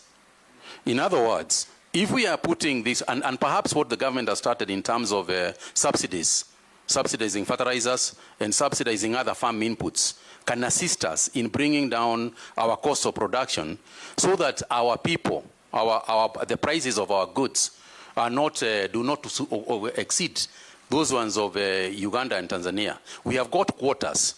And I think there's a discussion between the East African countries that has got to be done, because don't forget that even as we complain about what they are bringing in, they too are complaining about what we are taking there and the balance of payment issues between the East African nations. So I think eventually it will come to an equilibrium, but I think on our part, on my part, my role and my job is to try and make sure to mitigate the circumstances so that we are producing at an affordable rate where we can both make money for the farmer, but also make sure that the consumer is not advancing for the importation of others because they are cheaper than their own products. Thank you, sir. Thank you. A few questions from the public. Mr. Speaker. Yes. He didn't answer the second part of my question, which is on the issue of ASAL The ASALs. Yes. I think I'd spoken a little bit about that issue of food security and the issue of ASAL region. But let me just quickly wrap what I had said. I had said that we need a huge infusion of our research organizations in those areas, particularly the arid and semi-arid areas, because the farming in the area we have got to bring products that are conducive to the climate. The climate won't change. So it is our climate, it is our products that must change to suit the climate. If it is the question of damming, and I said earlier that I would work with the Ministry of Irrigation, the Ministry of Water and Irrigation, to ensure that we are doing more dams than we are. Some county governments have done a fantastic job in terms of creating water ponds, for example, that can be used both for crop as well as livestock support. But I think there is more to be done, and I think that I will work with the county governments that are in place and see where the support that we can give in terms of creating these disease-resistant crops, drought-resistant crops. And I think I've spoken to that issue a little bit earlier. And you are right. If we don't address, the semi-arid area has to be in the future the main farming area, because it is a larger part of Kenya. But we also have seen countries in the world that are within very dry areas making huge production. I mean, Egypt, we have got Israel, we have got countries around us that we can copy. Australia and so on. So we can do it. It's a question of the political will and the time to do it. Thank you. Mishi? Mr. Speaker. Mishi's question about the planned crops of the coasts. Coconut, Bixa. Did you answer that? And Chair, also Chairman, yes. Just on the same breath, there is one section of farmers which you have not addressed, and I want to talk about it to ask the question on the horticultural farming. There is this question, and it is some challenges, especially the stringent international standard which they are facing. The other one is the Ethiopian's fledgling cut flower industry. So how are you going to intervene so that you ensure that our farmers doing horticultural also can benefit from this? Chair, if we can respond to the issue of the bulk tea at the port of Mombasa. I know it is a serious issue whereby it is ordering serious economic background to this country. And we really need very clear directive from him when he takes off the ministry. Because last time we were given 2 months to handle it. It's still there. And farmers are suffering. Nominee. Thank you very much, Mr. Chairman. My understanding, Mheshimiwa, is that, and this is something that I had consulted even with my predecessor on the matter, is that the Munyi-led team has done a substantial amount of work in terms of reducing the quantity that was there lying at the port. I understand there was almost 100,000 metric tons, and right now they are probably talking about some 20 to 30 remaining. That's my understanding from where I sit. So because of the changes that they made in terms of the fixing or the removal of the fixing of the prices, I think that the situation is easing away. But this is something I can only talk about from what I have been informed. This is something I need to be there to see. But I'm aware of it. I am aware. I have been looking privately on my own about what is going on in there. I happen to know the committee people as well. So I'll make sure that I get involved as much as I can. I do not wish to give a week or two because I don't know the intricacies of the issue. But I can guarantee you that I'm going to get into the thick of it as quickly as I can. On the issue of horticultural farming and stringent international standards, yes, it is true that we are facing stringent international standards, but I think the horticultural sector is faced with both local and international hostilities that we can deal with. For example, the exports, on the export side, that's one of the areas that I know they have been complaining about. It has been there, is common knowledge in the newspapers, talking about the many small taxes and deductions and all these things that they have to do. And that's what I refer to as supporting, we need to support them. Remove some of those things.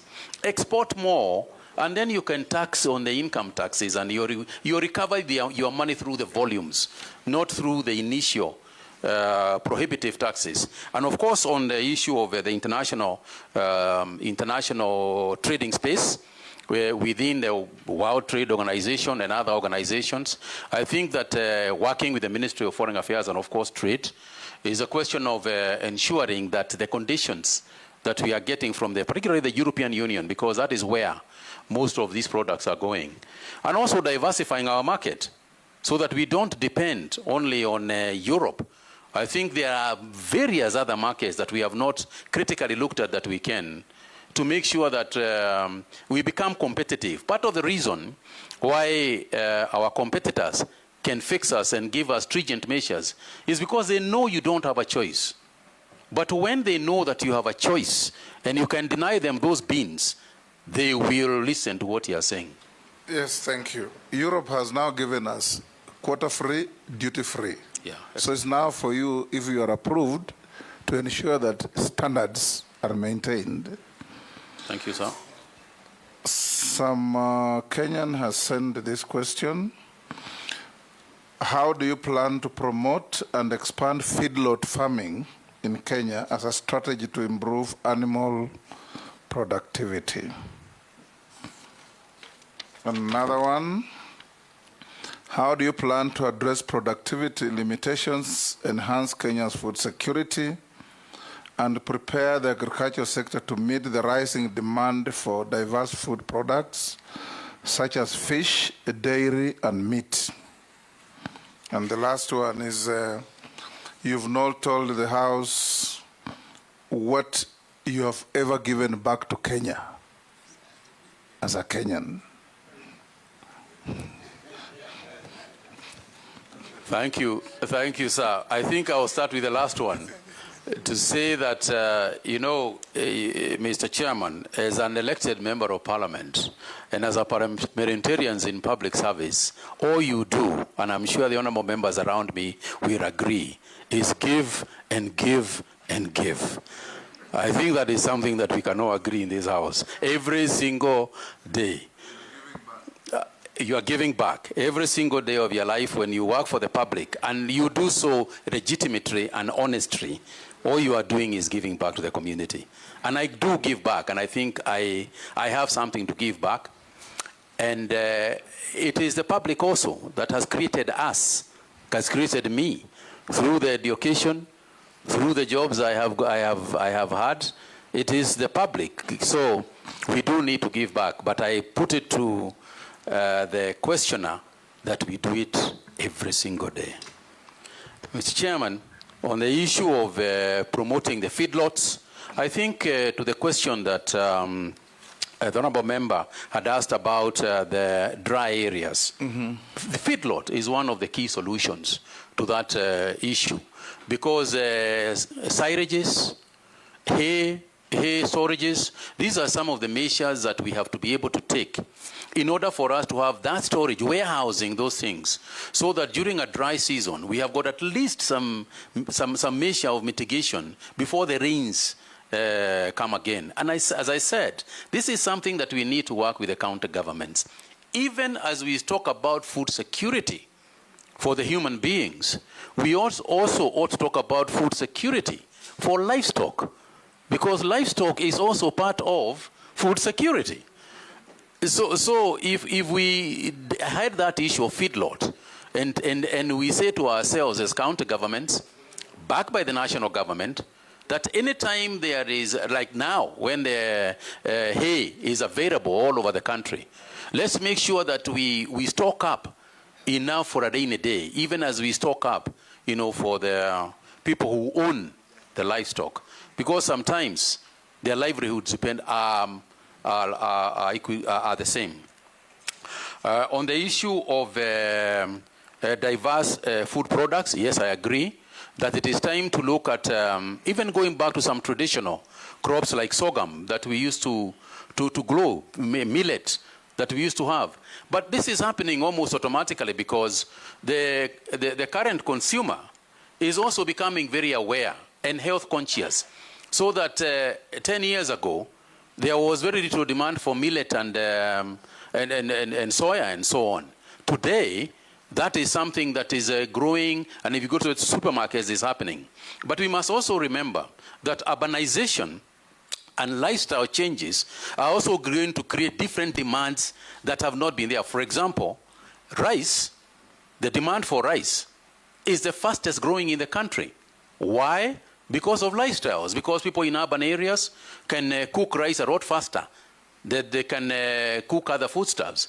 So we have got to adjust the farming issues in a holistic way. We have got to look at farming holistically, relating it to changing lifestyles and changing needs and consumer behavior in the country. Thank you. We're coming to an end of your engagement with you. There is a long affidavit sent by Mr. Ura. Members have had the opportunity to look because we shared that with the nominee. I've had an opportunity to look at your response, and I find the same substantially satisfactory. I'll now ask you a few mundane questions. What is your net worth in terms of wealth? Mr. Chairman, my net worth currently would be around 800, I want to get the exact figure, 842 million shillings. Made of? Made up of essentially my wealth is in assets, is in real estate, is in pieces of land here and there accumulated over many years. Have you ever been convicted?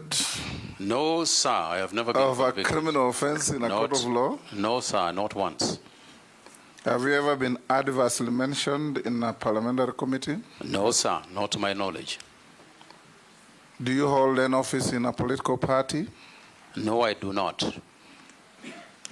Have you ever been dismissed from office or removed from office on account of contravention of Article 75 of the Constitution? No, sir. Have you ever been associated with practices that depict bias, favoritism, tribalism, nepotism in the discharge of public duty? No, sir. I'll now give you 2 minutes to make your concluding remarks to this committee. Thank you very much, Mr. Chairman. Mr. Chairman, I wish to take this opportunity to thank the committee for a very engaging debate on this matter. And I want to assure the committee that going forward, I look forward to working with you, collaborating with you in this House, because half of the work that we are going to do, or a fair percentage of the work that we do, is collaborating with the members of the National Assembly and members of the Senate. I want to assure you that some of the issues that we have raised are issues that we are going to look at, we are going to study, we are going to execute. I have no intentions of wasting 2 years. That is the period that I have, and I will do my utmost not only to set the ministry on the right path, but also to address some of the challenges that have been bedeviling the ministry over a long period of time. I thank you, Mr. Chairman, for your indulgence. Thank you very much. Unless you are lawfully held, you are now released to go to your other duties. Thank you, sir. Thank you. The originals of your documents, make sure you go back with them.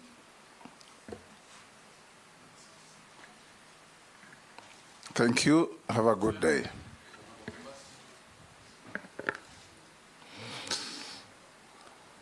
Members, it's now 2:35. I'll give you a lunch break of 30 minutes. So be back here at 3:05.